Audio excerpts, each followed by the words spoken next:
Francis Assisi.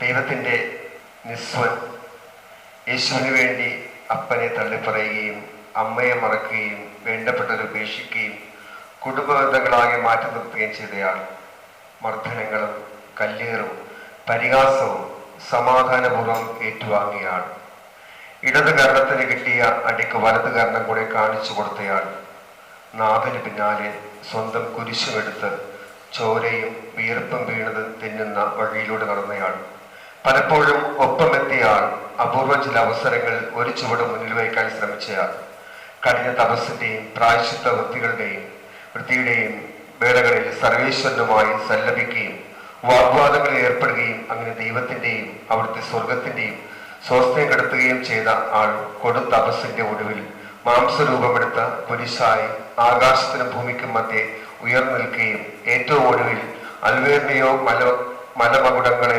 പ്രകമ്പനം കൊള്ളിച്ച മേഘനാഥത്തിനൊപ്പം വാനാരൂപികളുടെ അകമ്പടിയോടെ സ്വർഗത്തിൽ നിന്ന് പാഞ്ഞു വന്ന ആഗ്നേയാസ്ത്രങ്ങളിൽ നിന്ന് പഞ്ചക്ഷതങ്ങളുടെ രക്തമുറകൾ ഏറ്റുവാങ്ങി കുരിശും ആണിയും മുൾമുടിയും ഇല്ലാതെ ക്രൂശാരോഹണം ചെയ്യുകയും ചെയ്തയാൾ രണ്ടാമത്തെ ക്രിസ്തുവായ ഫ്രാൻസിസ് അസിസി. അദ്ദേഹത്തിൻ്റെ സമാധാനത്തിൻ്റെ പ്രാർത്ഥനയോടുകൂടി നമുക്ക് ആരംഭിക്കാം. ആ ഗാനം ഇപ്പോൾ പ്ലേ ചെയ്യുന്നു.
സ്വാഗതം ആശംസിക്കുന്നതിന് വേണ്ടി തോമസ് സാറിനെ ക്ഷണിച്ചു.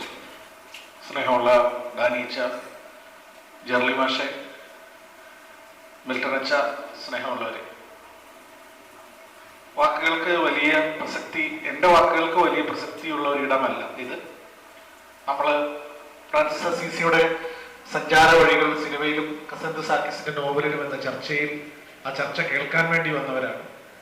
ആ ചർച്ച നയിക്കുന്ന വ്യക്തിത്വങ്ങളെ പരിചയപ്പെടുത്തുക മാത്രമാണ് എൻ്റെ ദൗത്യം.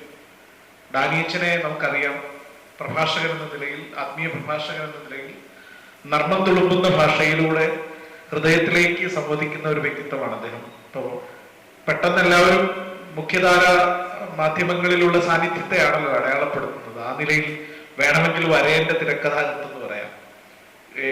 എഴുത്തിന്റെ വഴിയിലൂടെ, പുസ്തകങ്ങളിലൂടെ നമ്മളെ പ്രചോദിപ്പിക്കുന്ന വ്യക്തി എന്ന് പറയാം. ആ നിലയിലൊക്കെ നമുക്ക് പ്രിയപ്പെട്ട ഡാനിയച്ചനെ നമുക്കിവിടെ ലഭിക്കുന്നത് വലിയ സന്തോഷമാണ്. എനിക്ക് തോന്നുന്നു POCയുടെ വാഗ്മയത്തിന്റെ വേദിയിൽ ഡാനിയച്ചൻ ആദ്യമാണെന്ന് തോന്നുന്നു. സ്നേഹത്തോടെ ആദരവോടെ ഡാനിയച്ചനെ സംഭാഷണത്തിന്റെ കാര്യത്തിൽ ജെർലി മാഷിന് നമുക്ക് കൊച്ചിയിൽ ആമുഖങ്ങൾ, കൊച്ചിയിൽ തന്നെയല്ല കേരളത്തിൽ തന്നെ ആമുഖങ്ങൾ ഒന്നും തന്നെ ആവശ്യമില്ല. കോളേജ് അധ്യാപകൻ എന്ന നിലയിൽ, എഴുത്തുകാരൻ എന്ന നിലയിൽ, പ്രഭാഷകൻ എന്ന നിലയിലൊക്കെ അദ്ദേഹം അടുത്ത കാലത്ത് എഴുതിയ കൊച്ചിയെക്കുറിച്ചുള്ള പുസ്തകം വളരെ വ്യാപകമായി വിറ്റഴിക്കപ്പെട്ടു. ഞാൻ ഈ കഴിഞ്ഞ ദിവസം പ്രണതയിൽ ചെന്നപ്പോൾ അതിന്റെ കോപ്പികളില്ല. അതിന്റെ അടുത്ത ലക്കം തയ്യാറായിക്കൊണ്ടുമിരിക്കും. അപ്പൊ തീർച്ചയായും മാഷിന്റെ രചന അത്രമേൽ കൊച്ചിക്കാർക്ക് പ്രിയപ്പെട്ടതായി, കൊച്ചിക്കാർക്ക് മാത്രമല്ല, കൊച്ചി അടുത്തറിയുന്ന, ഞാൻ കൊച്ചിക്കാരനല്ല, പക്ഷെ കൊച്ചിയെ സ്നേഹിക്കാൻ പ്രേരിപ്പിക്കുന്ന തരത്തിലുള്ള ഗ്രന്ഥമാണ്. അപ്പൊ എഴുത്തിലൂടെ, മനുഷ്യസ്നേഹിയൊക്കെ പോലുള്ള മാസികകളിലൂടെയുള്ള അദ്ദേഹത്തിന്റെ എഴുത്തൊക്കെ നമുക്കറിയാം. അപ്പൊ എഴുത്തിലൂടെ എപ്പോഴും നമ്മെ പ്രചോദിപ്പിച്ചുകൊണ്ടിരിക്കുന്ന, ജീവിതത്തിൽ കൂടി നമുക്കറിയാമോ, ഒരുപാട് ആളുകൾ എഴുതുകയും പറയുകയൊക്കെ ചെയ്യുന്നുണ്ട്. ജീവിതം പക്ഷേ നമുക്ക് മുമ്പിൽ പലപ്പോഴും ചോദ്യമാണ്. ഇപ്പോൾ ജെർലി മാഷിന്റെ ജീവിതവും നമുക്ക് മുമ്പിൽ മാതൃകയാണ്. തീർച്ചയായും സ്നേഹത്തോടെ ജെർലി മാഷിനെയും സ്വാഗതം ചെയ്യും. സംഘാടകൻ മിൽട്ടൺ അച്ഛനാണ്. ഔപചാരികതയുടെ പേരിൽ സ്നേഹപൂർവ്വം മിൽട്ടൺ അച്ഛനെയും, ബഹുമാനപ്പെട്ട നമ്മുടെ തോമസ് അച്ഛനുണ്ട്, തോമസ് തറയിലച്ഛനുണ്ട്, ഞാൻ അങ്ങോട്ട് പെട്ടെന്നിട്ട് കൊണ്ടുപോയില്ല. തോമസ് അച്ഛനെ വളരെ സ്നേഹപൂർവ്വം ആദരവോടെ സ്വാഗതം ചെയ്യുന്നു. POCയുടെ ഡയറക്ടറും KCBCയുടെ ഡെപ്യൂട്ടി സെക്രട്ടറിയുമാണ് ബഹുമാനപ്പെട്ട അച്ഛൻ. അച്ഛൻ്റെ ഒരു മാർഗനിർദ്ദേശത്തിലാണ് ഈ കാര്യങ്ങളൊക്കെ മനോഹരമായി സംഭവിക്കുന്നത്. എത്തിച്ചേർന്നിട്ടുള്ളത് എല്ലാവരും പ്രമുഖരാണ്. എല്ലാവരെയും ഒറ്റവാക്കി, ആരും ചെറിയ ആളുകളല്ല, എല്ലാവരും വലിയ ആളുകളാണ്. ബഹുമാനപ്പെട്ട സിസ്റ്റേഴ്സ് അടക്കമുള്ള ഈ സദസ്സിനെ ഏവരെയും സ്നേഹത്തോടെ ആദരവോടെ സ്വാഗതം ചെയ്തുകൊണ്ട് അല്പം പോലും താമസിക്കാതെ നമുക്ക് ഇവരെ കേൾക്കാം. നന്ദി, സ്നേഹം. സാറിന് പ്രത്യേകം നന്ദി. നമ്മളിന്ന് നമ്മോട് ആദ്യം സംസാരിക്കുന്നത് ജേണി മാഷാണ്. സാറിന് പ്രത്യേകം ക്ഷണിച്ചു. എല്ലാവർക്കും നമസ്കാരം. ശരിക്കും കസൻ സൈക്കസ് എൻ്റെ ജീവിതത്തിൽ കടന്നത് 1985-ലാണ്. എൻ്റെ ഒരു കൂട്ടുകാരൻ കൊച്ചിൻ യൂണിവേഴ്സിറ്റി ക്യുസാറ്റ്, അവിടെ നിന്ന് അവൻ എനിക്ക് കൊണ്ടുവന്നൊരു പുസ്തകമാണ്. എൻ്റെ പേര് സെയിൻറ്റ് ഫ്രാൻസിസ് എന്നായിരുന്നു. അതിലൂടെയാണ് ഞാൻ ആദ്യമായിട്ട് കസൻ സൈക്കസിനെ പരിചയപ്പെടുന്നത്. പിന്നീട് അത് ഗോഡ്സ് പോപ്പർ എന്നുള്ള പേരിലൊക്കെ പിന്നീട് റീറൈറ്റ് ചെയ്യപ്പെട്ടു. മലയാളത്തിൽ പരിഭാഷ ഇറങ്ങി.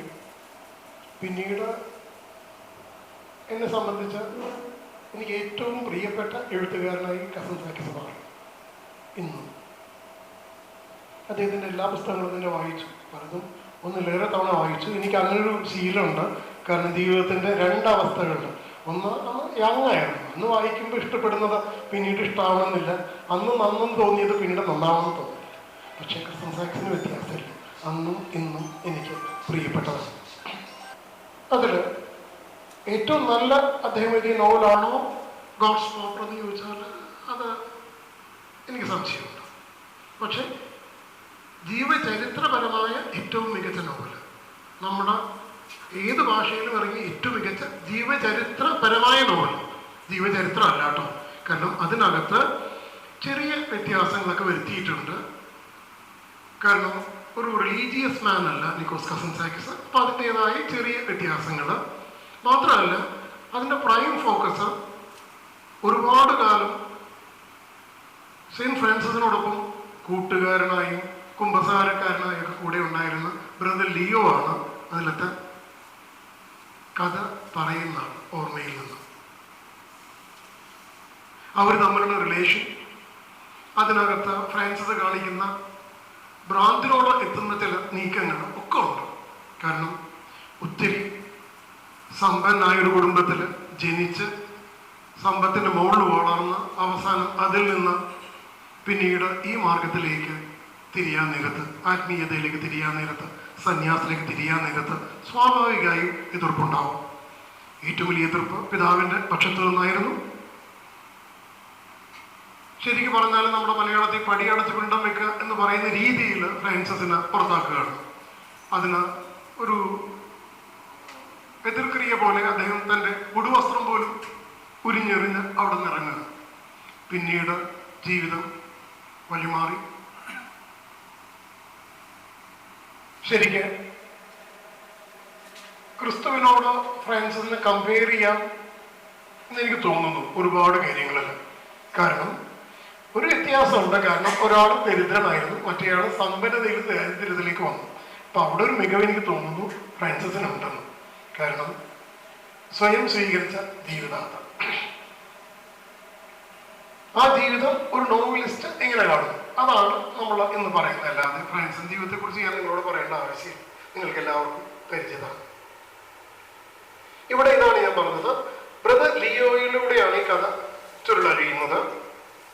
അവർ തമ്മിലുള്ള ഇന്ററാക്ഷൻ നിങ്ങൾക്കറിയാം. ബ്രദർ ലിയോ ഒരുപാട് കാലം ഫ്രാൻസിസിന് കൂട്ടായിരുന്നു. അതുകൊണ്ട് ഫ്രാൻസിസിന്റെ എല്ലാം കൃത്യമായിട്ട് അറിയാവുന്ന ആളാണ്. അപ്പൊ ഏറ്റവും നല്ല നറേറ്ററെയാണ് ചൂസ് ചെയ്തേക്കുന്നത്. അതിൽ തന്നെ ആദ്യത്തെ വിജയം ആ നോവലിനുണ്ട്. 1953 ആ നോവല് എഴുതുന്നത്. 57 മരിച്ചു. അപ്പോൾ ഒരു ചെറിയ പീരീഡിലാണ്, ശരിക്കും മരണത്തിന് തൊട്ട് മുന്നേയുള്ള ഒരു പീരീഡിലാണ് നിക്കോസ് കസിൻസാക്കിസ് ആ നോവൽ എഴുതുന്നത്. അതാദ്യം പല ഭാഗങ്ങളായിട്ട് ഒരു മാസികയിൽ വരികയുണ്ടായി. പിന്നീട് അത് പുസ്തക രൂപത്തിൽ ഇറങ്ങി. 57 പുസ്തകം പ്രസിദ്ധീകരിക്കപ്പെട്ടെ. ആ വർഷമാണെന്ന് എൻ്റെ ഓർമ്മ കസിൻസാക്കിസ് മരിക്കുന്നത്, 1957. അപ്പോ ഈ പറയുന്ന നോവലിനകത്ത് ചുരുളഴിയുന്ന കാര്യം ഇതാണ്, ഫ്രാൻസിസിന്റെ സ്ട്രഗിൾ. അതിൽ ഫ്രാൻസിസിന് പൂർണ്ണമായിട്ടും ഒരു മനുഷ്യനായിട്ടാണ് കാണുന്നത്, അല്ലാതെ ഒരു വിശുദ്ധനോ അങ്ങനൊന്നുമല്ല. അതുകൊണ്ട് തന്നെ ഭക്തജനങ്ങൾക്ക് ഒരുപാട് എതിർപ്പുകൾ ഉണ്ടായിട്ടുണ്ട് ആ നോവലിനെതിരെ. പക്ഷെ ഇതിനകത്ത് വളരെ ഭയങ്കര ഡീപ്പായിട്ട് ഫ്രാൻസിസിനെ പഠിക്കുന്നുണ്ട്. ഫ്രാൻസിസിന് അത് വായിക്കാൻ പറ്റിയിരുന്നെങ്കിൽ അദ്ദേഹം വളരെ സന്തോഷിച്ചേനെ. കാരണം അദ്ദേഹം ഒരിക്കലും തന്നെ ഉയർത്തി കാട്ടിയിട്ടില്ല. ജീവിതത്തിൽ ഒരിക്കലും സെയിന്റ് ഫ്രാൻസിസ് തന്നെ ഉയർത്തി കാട്ടിയിട്ടില്ല. പിന്നീട് മറ്റുള്ളവർ ഉയർത്തിയതാണ്. അദ്ദേഹം പാവപ്പെട്ടവനായി ജീവിക്കാൻ ആഗ്രഹിച്ചു. ഇവൺ ഇന്ന് നമ്മൾ കാണുന്ന എൻവയറമെന്റലിസത്തിന്റെ തുടക്കം പോലും സെയിന്റ് ഫ്രാൻസിസിലാണ്. വാസ്തവത്തിൽ ക്രിസ്തുവിന് അങ്ങനെ ഒരു എൻവയറമെന്റൽ അപ്രോച്ച് ഉണ്ടായിരുന്നില്ല. അക്കാര്യത്തിലും ഫ്രാൻസിസ് ഇത്തിരി കൂടെ മികവ് പുലർത്തുന്നുണ്ട്. കാരണം ശരിക്കും ഒരു എൻവയറമെന്റലിസ്റ്റ് എന്നുള്ള രീതിയിൽ നേച്ചറിനോടുള്ള ഒരു എന്താ പറയുക, ഞാനും ഈ കാണുന്ന പ്രകൃതിയും ഇവിടെ കാണുന്ന സകല ചരാചരങ്ങളും ഒന്നാണ്, ഞാൻ മനുഷ്യൻ എന്ന നിലയിൽ ഒരു ഉയർന്ന തലത്തിൽ നിൽക്കുന്ന ഒരാളല്ല എന്നുള്ള കൃത്യമായ അറിവാണ് ഫ്രാൻസിസിനെ മുന്നോട്ട് നയിക്കുന്നത് ജീവിതത്തിൽ. മാത്രമല്ല മനുഷ്യൻ്റെതായ വീക്ക്നെസ് എനിക്കുണ്ട് എന്ന് ഫ്രാൻസിസിന് അറിയാം. അത് പലപ്പോഴും തുറന്നു പറയുന്നത് തൻ്റെ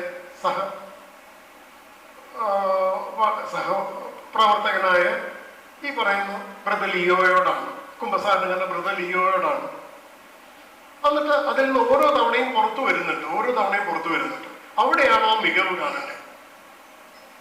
ഇപ്പോ ഞാൻ ഒരിക്കലും ഇങ്ങനെ പോയില്ല എന്ന് പറയുന്നതിന് പകരം ഫ്രാൻസിസ് അത് തുറന്നു പറയുന്നത് ഓരോ തവണയും വരുന്ന ആ ഒരു സ്ട്രഗിള്, അതിനോടുള്ള ഫൈറ്റ്, അതിൽ നിന്ന് തിരിച്ചുവരവ്. ഈ തിരിച്ചുവരവാണ് ഈ പറയുന്ന വ്യക്തിയെ ഒരു വിശുദ്ധനാക്കുന്നത്. ആ നൈർമല്യം കൃത്യമായി കൊണ്ടുപോകാനായിട്ട് നിക്കോസ് കസിൻസാക്കിസിന് പറ്റി. മാത്രമല്ല ഓർക്കേണ്ട കാര്യം, ഒട്ടും റിലീജിയസ് അല്ലാത്ത ഒരു വ്യക്തി ഇങ്ങനെ ഫ്രാൻസിസിനെ കുറിച്ച് പറയണമെങ്കിൽ ആ വ്യക്തി എത്രത്തോളം ഫ്രാൻസിസിനെ സ്നേഹിച്ചിരുന്നു എന്നുകൂടെ നമ്മൾ അറിയണം. നമ്മൾ സ്നേഹിക്കുന്ന ഒരാൾ നല്ലതാണ് എന്ന് പറയുന്നത് തീർത്തും സ്വാഭാവികമാണ്, മാനുഷികമാണ്. നമ്മളെല്ലാവരും പറയും അയാൾ നല്ലതാണ്. പക്ഷെ ഇതല്ല. അതുകൊണ്ട് ഈ നോവൽ വായിച്ചിട്ടില്ലെങ്കിൽ നിങ്ങൾ വായിക്കണം, ഉറപ്പായും. ഓർക്കുക, അതൊരിക്കലും ബയോഗ്രഫി അല്ല, ജീവചരിത്രമല്ല. ജീവചരിത്രത്തെ അധിഷ്ഠിതാക്കിയിട്ട് എഴുതപ്പെട്ട ഒരു നോവലാണ്. അതിൻ്റെതായ ചില ഡ്രാമകൾ നോവലിനകത്തുണ്ട്. പക്ഷെ ആ ഡ്രാമകള് ഫ്രാൻസിസിന്റെ ഉയരം കൂട്ടിക്കൊണ്ടേയിരിക്കുകയാണ് നോവലിൽ.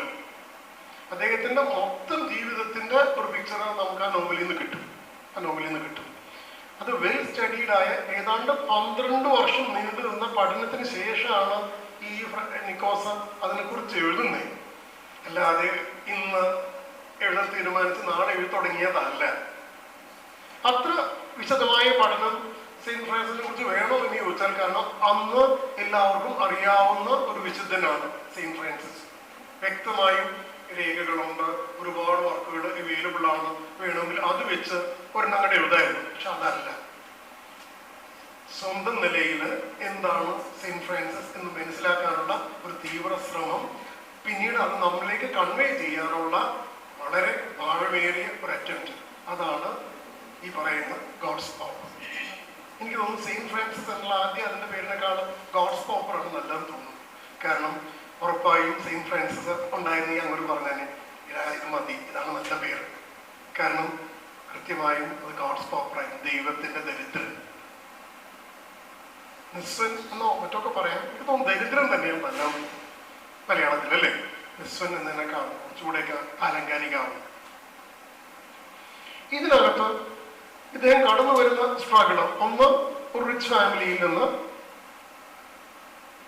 പുറത്താക്കപ്പെടുന്ന ആള്, പിന്നീട് ഈ പറയുന്ന ദൈവമാർഗത്തിലേക്കുള്ള പോക്ക്, പിന്നീട് അവിടെ നിന്ന് തൻ്റെ കൂടെ കൂട്ടുന്ന ആളുകൾ, പിന്നീട് ജീവിതകാലത്ത് തന്നെ തന്നോടൊപ്പം ഉണ്ടാകുന്ന ഒരു വലിയൊരു സഭ.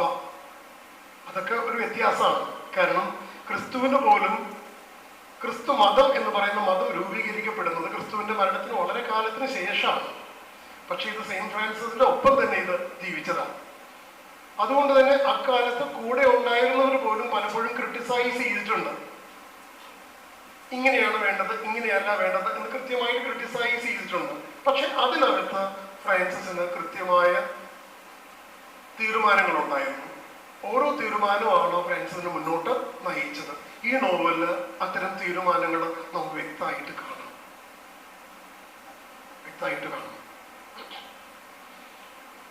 മാത്രമല്ല, ഞാൻ മനുഷ്യനാണ് എന്നുള്ള തോന്നലാണ്, അല്ലാതെ ഞാൻ വിശുദ്ധനോ ഉയർന്ന ആളോ എന്നുള്ള തോന്നലല്ല ഫ്രാൻസിസിനെ മുന്നോട്ട് നയിക്കണേ.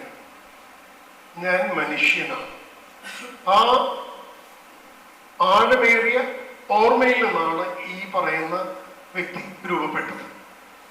അതാണ് ഇതിനകത്ത് ഹൈലൈറ്റ് ചെയ്യപ്പെടുന്നത്. എത്രത്തോളം നല്ല ഒരു മനുഷ്യനായിരുന്നു. നല്ല ഒരു മനുഷ്യൻ എന്ന് പറയുമ്പോൾ മനുഷ്യർക്ക് സഹജമായ ഒരുപാട് വീഴ്ചകൾ വരാം. വീഴ്ച എന്ന് ഞാൻ പറയുന്നില്ല, അതിനകത്ത് പോലും പലപ്പോഴായിട്ട് ഇദ്ദേഹം കൺഫ്യൂഷൻ, ഭയങ്കരമായ സംശയത്തിൽ വന്നുപെടുന്നുണ്ട്. പക്ഷെ ഓരോ സംശയത്തെയും അദ്ദേഹം വളരെ രസകരമായിട്ട് ഫേസ് ചെയ്യുന്നു, അതിനെ കടന്നുകൂടുന്നു. ഫ്രാൻസിസ് അങ്ങനെയാണ് മുന്നോട്ട് പോയത്. പലപ്പോഴും ഈ നോവലിൽ പലർക്കും ഇഷ്ടപ്പെടാത്തത് ഇത്തരം സന്ദർഭങ്ങളാണ്. കാരണം നമ്മൾ വിശുദ്ധനായിട്ട് പ്രഖ്യാപിച്ച് കഴിയാൻ നേരത്ത് അത് എന്ന് പറഞ്ഞാൽ ഇങ്ങനെ എലീറ്റായ ഒരാളാണ്, അയാൾക്ക് തെറ്റില്ല, അയാൾ മനുഷ്യനെ അല്ല എന്നുള്ള തോന്നല്. ഈ നോവലിൽ ആ തോന്നല് നമുക്കുണ്ടാവില്ല. അപ്പോ നിങ്ങൾ ഈ നോവൽ വായിച്ചിട്ടുണ്ടാവും ഞാൻ കരുതുന്നു. അതിൻ്റെ ഒരുപാട് അർത്ഥതലങ്ങൾ നിങ്ങളുടെ മുന്നിൽ അനാവരണം ചെയ്യപ്പെടും. മാത്രമല്ല, ഈ നോവലിന് ഒരു വ്യത്യാസമുണ്ട്. ഓരോ വ്യക്തിയും വായിക്കാൻ നേരത്ത് അയാളുടെ മുന്നിൽ അനാവരണം ചെയ്യപ്പെടുന്ന സെയിന്റ് ഫ്രാൻസിസ് ഇത്തിരി വ്യത്യാസമുള്ള ആളാണ്. ആ നോവലിന്റെ ഓരോ ഭാഗമായിട്ട് എനിക്കിഷ്ടപ്പെട്ടത് ഇദ്ദേഹത്തിന് ഇഷ്ടമാവണമെന്നില്ല, അല്ലേ? അത് രസമുള്ളൊരു കാര്യമാണ്. മാത്രമല്ല, അതിനകത്ത് ഒന്നും നമ്മൾ ഇൻസിസ്റ്റ് ചെയ്യാനായിട്ട് കസൻ സായിക്സ് ശ്രമിച്ചില്ല. ഞാൻ പറഞ്ഞു, കസൻ സായിക്സിന്റെ ഏറ്റവും മികച്ച നോവലല്ല ഈ പറയുന്ന ഗോഡ്സ് പോപ്പർ.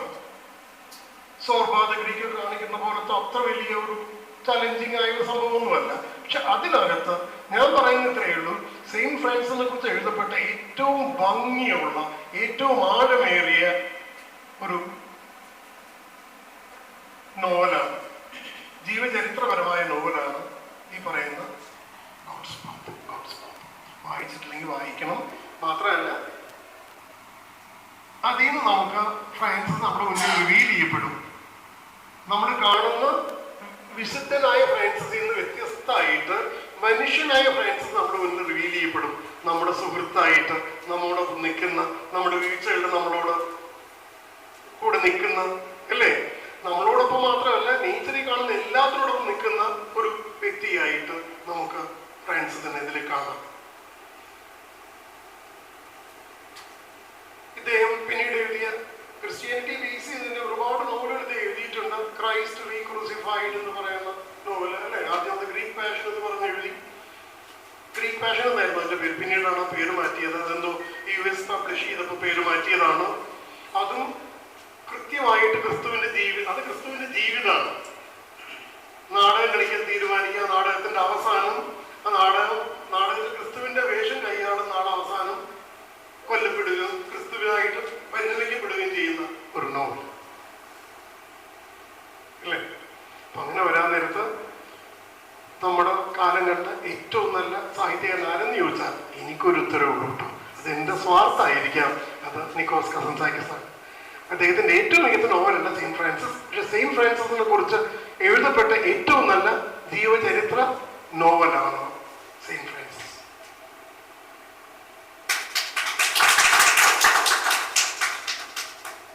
നമസ്കാരം. ജർലിസാർ രൂപപ്പെടുത്തിയെടുത്ത ഒരു മൗനം നഷ്ടപ്പെടുത്താതെ പറയാനായിട്ട് ഞാൻ ശ്രമിക്കാം. സിനിമയിലൂടെ മനസ്സിലാകുന്ന ഫ്രാൻസിസ് അസീസിയെ കുറിച്ച് അല്പം ഒന്ന് സംസാരിക്കാനാണ്. സിനിമയ്ക്ക് ആദ്യം അതിൻ്റെ ഒരു പരിമിതി എന്ന് പറഞ്ഞാൽ ഒരു ജീവിതത്തെ 2 മണിക്കൂറിലേക്ക് ഒതുക്കുന്നു എന്നുള്ളതാണ്. പക്ഷെ അതിൻ്റെ മറ്റൊരു പ്രത്യേകത എന്ന് പറഞ്ഞാൽ ഇങ്ങനെ അങ്ങനെ ഒന്നും ഒതുക്കിയെടുക്കേണ്ടത് കൊണ്ട് തന്നെ ഓരോ സിനിമയും ഒരു പ്രത്യേക ഫോക്കസോടുകൂടെ അതിനെ സമീപിക്കും. പല സിനിമകളും ജീവചരിത്രം എന്ന നിലയ്ക്ക് ഫ്രാൻസിസ് അസീസിയുടെ പ്രധാനപ്പെട്ട സംഭവങ്ങളെ വളരെ വേഗത്തിൽ ഇങ്ങനെ അടിച്ചടിച്ച് കടന്നു പോവുക, അതാണ് എനിക്ക് മനസ്സിലായത്. പക്ഷേ അപൂർവം ചില സിനിമകൾ ഒരു പ്രത്യേക ഫോക്കസോടുകൂടെ ഈ ജീവിതത്തെ കാണും. ആ സിനിമ മുഴുവൻ ആ ഫോക്കസ് എന്ന് പറയുന്നത്. ഇപ്പൊ നമ്മൾ മലയാളത്തിൽ തന്നെ എടുത്താൽ, നമ്മള് കേരളത്തിൽ തന്നെ ക്രിസ്ത്യൻ ഇതര കമ്മ്യൂണിറ്റികൾ ഫ്രാൻസിസ് അസീസിയെ പെട്ടെന്ന് അറിഞ്ഞത് എന്താണ്, മമ്മൂട്ടിയുടെ ആ സിനിമ ഫ്രാഞ്ചിയേർഡ് ആൻഡ് ദ സെയിന്റ് എന്ന സിനിമയിലൂടെയാണ്. പൊതുവെ എല്ലാവരും ഞങ്ങളുടെ സഭയെ ഫ്രാൻസിസ് അസീസിയുടെ സഭയാണ്, പക്ഷെ പറയുന്നത് അന്തോണിയോസ് പുണ്യാളന്റെ സഭയെന്നാണ്. കാരണം അന്തോണിയോസ് പുണ്യാളനാണ് ഇവിടെ പോപ്പുലറായത്. തമിഴ്നാട്ടിലൊക്കെ ചെന്നാൽ കൂടുതൽ അന്തോണിയാർ സഭയെന്നാണ് പറയുന്നത്. ഇടയ്ക്ക് വന്നു കയറിയതാണ് അന്തോണിയോസ് പുണ്യാളൻ. പക്ഷെ ഫ്രാൻസിസ് അസീസി അന്തോണിയോസ് പുണ്യാളന്റെ അത്ഭുത പ്രവർത്തികളുടെ ആ ലൈം ലൈറ്റിൽ മുങ്ങിപ്പോയി. അന്തോണിയോസ് പുണ്യാളന്റെ സഭ എന്നാണ് പറയുന്നത്. ഈ ഫ്രാഞ്ചിയേർഡ് ആൻഡ് ദ സെയിന്റ് എന്ന സിനിമയിലാണ് ഫ്രാൻസിസ് അസീസി, പിന്നെ പലരും ഫ്രാൻസിസ് അസീസിക്ക് പകരം ഫ്രാൻസിസ് സേവിയർ എന്നാണ് പറഞ്ഞുകൊണ്ടിരിക്കുന്നത്. കാരണം ഫ്രാൻസിസ് അസീസി അത്ര അങ്ങോട്ട് ഫോക്കസ്ഡ് അല്ല. അപ്പൊ ഒറ്റയടിക്ക് ലോകം മൊത്തം ഒരാളെ എത്തിക്കുന്നു എന്നുള്ളതാണ് ഒരു സിനിമയുടെ പ്രത്യേകത. ഇനി നമുക്കൊരു 7-8 സിനിമകൾ ഇറ്റാലിയനിലും ഇംഗ്ലീഷിലും ഒക്കെ ആയിട്ട് വന്നിട്ടുണ്ട്. ഞാൻ ഇതിൻ്റെ ഒരു ഭാഗമായിട്ട് അതിലൂടെ ഒന്ന് വേഗം കടന്നു പോയപ്പോൾ മനസ്സിലായത് എല്ലാ സിനിമകളും പലതരത്തിൽ ഒന്ന് തന്നെയാണ്. കാരണം ഈ ലൈഫ് ഇങ്ങനെ പറയുകയാണ്. അതിലൊന്ന് എടുത്തു പറയാവുന്ന ഒരു സിനിമ ഞാൻ കണ്ടത് ബ്രദേഴ്സ് ആൻഡ് സിസ്റ്റേഴ്സ്. ബാക്കി എല്ലാ സിനിമയുടെയും ടൈറ്റിൽ തന്നെ നോക്കിയാൽ നമ്മൾ ഒരു പക്ഷേ ഫ്രാൻസിസ് അസീസി എന്നുള്ള പുസ്തകത്തിന്റെ പേര് ഗോഡ്സ് പോപ്പർ എന്ന് മാറ്റിയെന്ന് പറയുന്ന കാര്യം ഫ്രാൻസിസിന്റെ ജീവചരിത്രത്തെക്കാൾ കൂടുതൽ അതിനകത്ത് വേറൊരു കണ്ടന്റ് ഉള്ളത് കൊണ്ടാണ് ഗോഡ്സ് പോപ്പർ എന്ന് മാറ്റിയത്. അതുപോലെ ഈ സിനിമയിൽ നോക്കിയാൽ ഒട്ടുമിക്ക സിനിമകളുടെയും പേര് flowers of saint Francis of Assisi, അല്ലെങ്കിൽ ക്ലെയർ ആൻഡ് ഫ്രാൻസിസ്, ഇങ്ങനെയൊക്കെ കൃത്യമായിട്ട് അങ്ങോട്ട് പോവുകയാണ്. അപ്പൊ അതങ്ങനെ ആ ലൈഫ് ഇങ്ങനെ പറഞ്ഞു പോകുന്നു. പക്ഷെ ഇതിൽ നിന്നെല്ലാം തികച്ചും വ്യത്യസ്തമായി യാതൊരു ബന്ധവുമില്ലാത്ത പേരാണ് ബ്രദേഴ്സ് ആൻഡ് സിസ്റ്റർ. അതെന്താണ്? ഈ ഒരു വിശുദ്ധന്റെ പേരില് ഒരു സിനിമയ്ക്ക് യാതൊരു ബന്ധവുമില്ല. പക്ഷെ നമുക്കറിയാം അതിന്റെ ബന്ധം. നമുക്ക് ഫ്രാൻസിസ് അസീസിയെ കുറിച്ച് അറിയാവുന്നത് കൊണ്ട് നമുക്ക് ഏകദേശം ഒരു ധാരണയുണ്ട് എന്താണ് ഈ പേര് എന്നുള്ളത്. ഞാൻ അതുകൊണ്ട് ആ സിനിമയിലേക്കൊന്ന് ഫോക്കസ് ചെയ്താണ് സംസാരിക്കാൻ ആഗ്രഹിക്കുന്നത്. Brother sun sister moon. എല്ലാ സിനിമയിലും പോലെ ഇതും ആദ്യം പറയുന്നത് ഒരു നല്ല രസമുള്ള കുടുംബത്തിൻ്റെയാണ്. ഇൻവെർട്ടഡ് കോമയിലാണ്. നല്ല രസമുള്ള കുടുംബം എന്ന് പറഞ്ഞാൽ അപ്പനും മകനും ഒക്കെ ഒരേ ഐഡിയ. അമ്മ എല്ലാ വീട്ടിലേക്കാണെങ്കിൽ ഇച്ചിരി പ്രാർത്ഥനയൊക്കെയാണ്, എന്നാലും അപ്പൻ്റെയും മകൻ്റെയും കൂടെ ചേർന്ന് നിൽക്കുന്ന. ബൈബിൾ ഒരു വരി പറയുമല്ലോ, ഇനി പിതാവ് മകനെതിരെയും അമ്മ മകൾക്കെതിരെയൊക്കെ തിരിയും. അങ്ങനെ തിരിയാത്തൊരു കുടുംബം. അപ്പന് മകനെ കുറിച്ച് സ്വപ്നമുണ്ട്, മകനും അപ്പന്റെ സ്വപ്നത്തെ കുറിച്ച് വലിയ വിയോജിപ്പൊന്നുമില്ല. അങ്ങനെ പോകുന്ന ഈ മകൻ ഇത്തിരി ഒന്ന് നന്നായി തുടങ്ങുമ്പോൾ പാവങ്ങളെ സഹായിക്കണമെന്നും ക്രിസ്തുവിനെ അനുഗമിക്കണമെന്നൊക്കെ പറയുമ്പോൾ അതിന് മറുപടിയായിട്ട് അപ്പം പറയുന്നത് അടുത്ത ഞായറാഴ്ച മുതൽ മര്യാദയ്ക്ക് കൃത്യമായിട്ട് എൻ്റെ കൂടെ പള്ളി വന്നോളണം എന്ന് പറഞ്ഞാൽ നന്നാകാതിരിക്കാൻ പള്ളി കൊണ്ടുപോകുന്ന കണക്കാണ് കൃത്യമായിട്ട്. കാരണം അദ്ദേഹം പറയുന്നത് എന്തിനാണ് നമുക്കിത് ഹാപ്പിയായിട്ട് ജീവിച്ചുകൂടെ? ഹാപ്പിയായിട്ട് ജീവിക്കുക എന്ന് പറഞ്ഞാൽ ഇതിപ്പോ ഹാപ്പി അല്ല. കാരണം ഇത്രയും ജോലിക്കാർ വീട്ടിൽ അവരെല്ലാം കഷ്ടപ്പെടുന്നു, ഇത്രയും വസ്ത്രങ്ങൾ പാവപ്പെട്ടവർ, ഈ വസ്ത്രങ്ങളെല്ലാം മട്ടുപ്പാവിൽ നിന്ന് വലിച്ചു താഴേക്കെറിയുകയാണ്. ആൾക്കാർ ഇതെല്ലാം വന്ന് എടുക്കുമ്പോൾ താഴെ വന്ന് പറയാണ്, ഞാൻ വലിച്ചിരുന്നത് നിങ്ങളിതെല്ലാം പിടിച്ചുകൊണ്ട് നിൽക്കരുത്, കളഞ്ഞിട്ട് ഓടിക്കോളാൻ പറയാണ്. നമുക്ക് വെറുതെ ഹാപ്പിയായിട്ട് ജീവിച്ചൂടെ? ആകാശത്തിലെ പക്ഷികളെ കണക്ക് ഹാപ്പിയായിട്ട് ജീവിച്ചൂടെ? ഇങ്ങനെ ചിന്തിച്ചു തുടങ്ങുമ്പം അപ്പൻ പറയുന്നത് മര്യാദയ്ക്ക് അടുത്ത ഞായറാഴ്ച വരെ കൂടെ പള്ളി വന്നു. നന്നാകാൻ സമ്മതിക്കത്തില്ല എന്നൊരർത്ഥത്തിലാണ് പള്ളി വന്നോണമെന്ന് അദ്ദേഹം സൂചിക്കുന്നത്. ആ പള്ളിയും കാണിക്കുന്നുണ്ട്. അവിടെ കുർബാന ചൊല്ലുന്ന അച്ഛന്റെ ആടയാഭരണങ്ങൾ, അവിടെ വന്ന് നിൽക്കുന്ന ഇവരുടെയൊക്കെ ആടയാഭരണങ്ങൾ, കുറെ രോഗികളും പാവപ്പെട്ടവരുമായിട്ടുള്ളവർ പള്ളിക്ക് പുറത്ത് അങ്ങനെ നിൽപ്പുണ്ട്. അവർക്കൊന്നും ഇടമില്ലാത്തൊരു പള്ളി. ഇതൊക്കെയാണ് എല്ലാ സിനിമയുടെയും കോണ്ടസ്റ്റ്. പക്ഷെ ഈ ബ്രദർ സൺ സിസ്റ്റർ മൂണിലും ഇത് തന്നെയാണ്. പക്ഷെ അതിന്റെ തുടക്കം അസീസിയും പെറൂജിയയും തമ്മിലുള്ള രണ്ട് നഗരങ്ങൾ തമ്മിലുള്ള കലഹത്തിൽ യുദ്ധത്തിന് പോയ ഫ്രാൻസിസ് തിരിച്ചു വരുന്നിടത്താണ്. അദ്ദേഹം ആകെ തകർന്ന് തരിപ്പണമായിട്ട് ആടി ഒലഞ്ഞു വരികയാണ്. കറങ്ങി തിരിഞ്ഞു വന്ന് അദ്ദേഹം, നിങ്ങൾ കണ്ട സിനിമയാണ്, വന്ന് അദ്ദേഹം ബോധം നിലച്ച് വീഴുമ്പോൾ എല്ലാവരും വന്ന് കൂടുന്നു, അപ്പനും അമ്മയൊക്കെ ഉണ്ട്. അപ്പൊ പറയുന്നത് ഇവൻ തോറ്റു വന്നതല്ല, ഇവൻ രോഗാതുരനായി വന്നതാണ്. പിന്നെ ഈ രോഗാവസ്ഥയിൽ ഒരു കോമയിൽ എന്ന പോലെ ഫ്രാൻസിസ് കിടക്കുന്നതും ഈ ഫ്രാൻസിസ്കോയെ ചികിത്സിക്കുന്നതൊക്കെയാണ്. അപ്പൊ ഇതിന്റെ ഇന്റർകട്ടിലാണ്, ഈ അബോധാവസ്ഥയുടെ ഇന്റർകട്ടിലാണ് ഈ കഴിഞ്ഞ യുദ്ധങ്ങളും ഈ അപ്പനുമായിട്ടുള്ള നല്ല കണക്ഷനും ഒക്കെ കാണിച്ചു വരുന്നത്. ഇനി നമ്മുടെ ഒരു പ്രത്യേക focus brother sun sister moon എന്നൊരു കോൺസെപ്റ്റിലേക്ക് പോകുന്നത്, ഇയാള് രോഗാവസ്ഥയിൽ നിന്ന് പുറത്തു കടക്കുന്നു. കണ്ണ് തുറക്കുന്ന ഇയാള് ഒരു പക്ഷിയെ കാണുകയാണ്. ഞാൻ വളരെ വർഷങ്ങൾക്ക് മുമ്പ് ഈ സിനിമ കണ്ടപ്പം അത് കഴിഞ്ഞ് എൻ്റെ മനസ്സിൽ ആകപ്പാട് ബാക്കി നിന്ന സീൻ, അന്ന് അധികം ഒന്നും ചിന്തിക്കത്തില്ല, കഴിവില്ലാ സമയത്ത് ഇദ്ദേഹം ഒരു പക്ഷിയുടെ പുറകെ പോകുന്നതാണ്.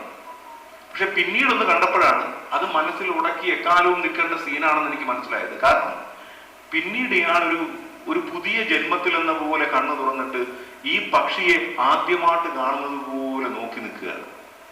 എന്നിട്ട് ഈ പക്ഷിയുടെ പുറകെ ഇങ്ങനെ പദം വെച്ച് പോകുന്നു. പക്ഷി ഒരു മേൽക്കൂരയ്ക്ക് മുകളിലേക്ക് പോകുന്നു. അയാൾ അവിടെ നിന്ന് ഇങ്ങനെ പക്ഷിയുടെ പുറകെ, എല്ലാവരും ചുറ്റുപറ്റുന്നത് കാണുമ്പോൾ ഈ മേൽക്കൂരയുടെ മുകളിൽ നിന്ന് ബാലൻസ് ചെയ്ത് നിൽക്കുക അയാൾ. എന്നിട്ട് ഈ പക്ഷിയുടെ പുറകെ അതിൻ്റെ അഗ്രത്തിൽ നിന്ന് ഈ പക്ഷിയെ കയ്യിലെടുത്ത് പക്ഷി കയ്യിൽ നിന്ന് പറന്നുപോയി ആകാശത്തിൻ്റെയും ഭൂമിയുടെ അറ്റത്ത് നിന്ന് ഒരു മനുഷ്യനിങ്ങനെ ബാലൻസ് ചെയ്ത് കളിച്ചു നിൽക്കുക. എല്ലാവരും പേടിച്ചു നിൽക്കും. ഇതാണ് അയാളുടെ ജീവിതം. ഈ ആകാശത്തിന്റെയും ഭൂമിയുടെയും അറ്റത്ത് സർവപ്രപഞ്ചവുമായിട്ട് ഇങ്ങനെ ഒന്നിച്ചൊരാൾ നിൽക്കുന്നു. ഈ പക്ഷി പറന്നു പോകുമ്പോ പിന്നെ കാണുന്ന ഷോട്ട് കുറെ പക്ഷികൾ ഇങ്ങനെ പറന്നു പോകുന്ന, നമ്മൾ സൂക്ഷിച്ചു നോക്കിയാൽ അടുത്ത ഷോട്ട് പക്ഷികൾ കഴിഞ്ഞാൽ പൂക്കളാണ്, വിരിഞ്ഞു നിൽക്കുന്ന പൂക്കൾ, അതിൻ്റെ ഇടയിൽ നിൽക്കുന്ന ഫ്രാൻസിസ്. ഈ പൂക്കൾ കഴിഞ്ഞാൽ ഉടനെ നമ്മൾ കാണുന്നത് ഓടിപ്പോകുന്ന മാൻകൂട്ടമാണ്. പിന്നെ കാണുന്നത് പറന്നു പോകുന്ന ശലഭങ്ങളാണ്, തേനീച്ചകളാണ്, ചെമ്മരി ആടുകൾ പോകുന്നതാണ്.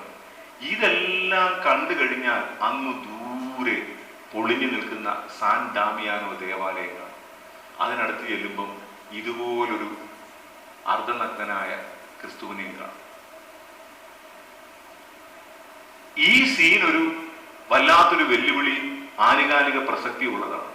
പ്രത്യേകിച്ച് ക്രിസ്ത്യൻ സ്പിരിച്വാലിറ്റിയിൽ അറിഞ്ഞോ അറിയാതെയോ ശോഷണം വന്നു ഒരു കാര്യമാണ്. അതായത് ഈ പ്രപഞ്ചത്തിലൂടെ നടന്ന് പള്ളിയിലെത്തണമെന്ന് ഈ സിനിമ പറയുന്നു.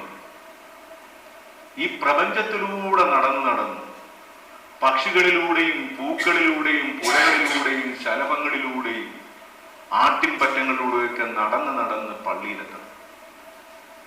എനിക്ക് തോന്നുന്നു നമ്മുടെ ക്രിസ്ത്യൻ സ്പിരിച്വാലിറ്റിയിൽ സംഭവിച്ചു പോയത് ചെറുപ്പം മുതലേ പള്ളിയിൽ വെച്ച് മാത്രം പഠിച്ചു പള്ളി പഠിപ്പിച്ചത് മാത്രം പഠിച്ചു. അപ്പൊ ഒരു അച്ഛൻ വന്നിങ്ങനെ പറയുമ്പം തീർച്ചയായിട്ടും നിങ്ങൾക്കറിയാം പള്ളി പഠിപ്പിക്കരുത് എന്നുള്ളതല്ല, കാരണം നല്ല കാര്യങ്ങളും ക്രിസ്തുവിന്റെ സ്നേഹത്തെക്കുറിച്ച് തന്നെ പഠിക്കുന്നു. പക്ഷെ ഈ പ്രകൃതിയിലൂടെ അവർക്ക് സ്വമേധയാ ഒന്ന് ദൈവത്തിലേക്ക് സഞ്ചരിക്കാനുള്ള ഒരു സ്പേസ് ക്രിസ്ത്യൻ സ്പിരിച്വാലിറ്റി നഷ്ടപ്പെട്ടു. ഈ പ്രപഞ്ചത്തിലൂടെ നടന്ന് അവിടെ എത്താനുള്ള ഒരു സ്പേസ് നഷ്ടപ്പെട്ടു. അതുകൊണ്ട് ഇപ്പൊ എത്തിയിരിക്കുന്ന അവസ്ഥ എന്ന് പറഞ്ഞാൽ നമ്മുടെ ജീവിതത്തിലൊരു മിറക്കിൾ സംഭവിക്കണമെങ്കിൽ നമുക്ക് ഒന്നുകിൽ അത് ബൈബിളിൽ ഉണ്ടാകണം. ബൈബിളിലെ മിറക്കിളുകൾ നമ്മൾ പിന്നെയും പറഞ്ഞുകൊണ്ടിരിക്കണം. അല്ലെങ്കിൽ അപൂർവമായിട്ട് ധ്യാന കേന്ദ്രങ്ങളിൽ ആരെങ്കിലും അനുഭവ സാക്ഷ്യം പറയണം. ഇതിനപ്പുറത്തും ഇപ്പുറത്തും നമുക്കൊന്നുമില്ല. പിന്നെ അതൊരു ശീലം കണക്ക്, ഒരു പാരമ്പര്യം കണക്ക് നമ്മൾ അതങ്ങനെ കൊണ്ടുപോവുക എന്നുള്ളതേ ഉള്ളൂ. പക്ഷെ ഈ പ്രപഞ്ചത്തിലൂടെ നടന്നാണ് പള്ളിയിലെത്തിയെങ്കിൽ നമ്മൾ സഞ്ചരിക്കുന്നതെല്ലാം അത്ഭുതങ്ങളിലൂടെയാണ്. ഈ മനുഷ്യൻ ഇങ്ങനെ അത്ഭുതങ്ങൾ കണ്ട് സഞ്ചരിച്ച് അതിന്റെ ഒരു സ്രോതസ്സിലേക്ക് എത്തുന്നതാണ് ആ സാൻ ഡാമിയാനോ ആ ദേവാലയങ്ങൾ. ഇപ്പൊ നമ്മുടെ അവസ്ഥ എന്ന് പറഞ്ഞാൽ 5 അപ്പം വർദ്ധിപ്പിക്കപ്പെടുന്നതാണ് മിറക്കിൾ. പക്ഷെ ഒരു ധാന്യമണി വർദ്ധിച്ച് 5 അപ്പമായത് മിറക്കിൾ അല്ലാതെ. ഒരു ധാന്യമണി, ഗോതമ്പ് മണി മണ്ണിൽ വീണ് അത് അഴിഞ്ഞില്ലാതായി ഭൂമിയുടെ പുറന്തോട് കൂട്ടി 2 തളിരില പുറത്ത് വന്ന് അത് ഗോതമ്പ് ചെടിയായി, ഗോതമ്പ് മണികളായി, പൊടിഞ്ഞു കുഴഞ്ഞ് മാവായി, അപ്പമായി. ഇത്രയും വലിയ അത്ഭുതം നടന്നിട്ടും നമ്മൾ 5 അപ്പം എടുത്തു വെച്ച് ഇങ്ങനെ പ്രാർത്ഥിച്ചുകൊണ്ടിരിക്കുന്നു. അങ്ങനെ ഒരുപാട് അത്ഭുതങ്ങളെ കുറിച്ച് പ്രസംഗിക്കുന്നെങ്കിലും ശരിക്കും ക്രൈസ്തവ പാരമ്പര്യത്തിൽ അത്ഭുതങ്ങൾ തെല്ലുമില്ലാതെ അല്ലെ? എത്രയോ അച്ഛന്മാരും സിസ്റ്റേഴ്സും ഒക്കെയാണ് ഞങ്ങളുടെ ജീവിതത്തിൽ ഒരു അത്ഭുതവും സംഭവിക്കുന്നില്ലെന്ന് ചിന്തിക്കുന്നത്. പക്ഷേ എല്ലാവരും ഒരു സാധാരണമായ സ്ഥിരപരിചിതമായ പ്രകൃതി സഹജമായ ഒരു ജീവിതത്തിലേക്ക് പോകുമ്പം അതിൽ നിന്നും വ്യത്യസ്തമായി യാത്ര ചെയ്ത് അച്ഛനാകാനും സിസ്റ്ററാകാനും പറ്റിയിട്ടും അതൊരു അത്ഭുതമല്ലാത്തതുപോലെ ജലദോഷം മാറിയില്ലെന്നും പറഞ്ഞിരിക്കുന്ന എത്ര പേരാണ്? ഇതിന്റെ എല്ലാം കാരണം എന്ന് പറഞ്ഞാൽ ഈ അത്ഭുതങ്ങളിലൂടെ ഫ്രാൻസിസ് സഞ്ചരിച്ചതുപോലെ സഞ്ചരിച്ചില്ല. ഇതിനൊരു സ്പേസ് അല്ലെ? കുട്ടികളെ കാറ്റഗിസം പഠിപ്പിക്കുമ്പോൾ നമ്മൾ പരിശുദ്ധ ത്രിത്വത്തെ കുറിച്ച്, യേശു ക്രിസ്തു രക്ഷകനെ കുറിച്ച്, പരിശുദ്ധാത്മാവിനെ കുറിച്ച് എല്ലാം പഠിപ്പിച്ചുകൊണ്ടേയിരിക്കും. ഇതെല്ലാം മറ്റേത് അറിവും ഉണ്ടാകുന്നതിനൊക്കെ ഒരു അറിവായിട്ട് മാത്രം കുട്ടികളുടെ തലയിൽ. ഈ അറിവിന് ജീവിക്കാനായിട്ട് പ്രേരിപ്പിക്കത്തില്ല. അറിവെന്ന് പറഞ്ഞാൽ എനിക്ക് മനസ്സിലാകുന്നത് എവിടെയോ പറഞ്ഞിട്ട് ആനയുടെ തലയിലിരിക്കുന്ന ഒരു കിളിയെ കണക്കാണ്. ഈ കിളി പറഞ്ഞു കൊടുക്കാൻ മലമുകളിലോട്ട് കയറും.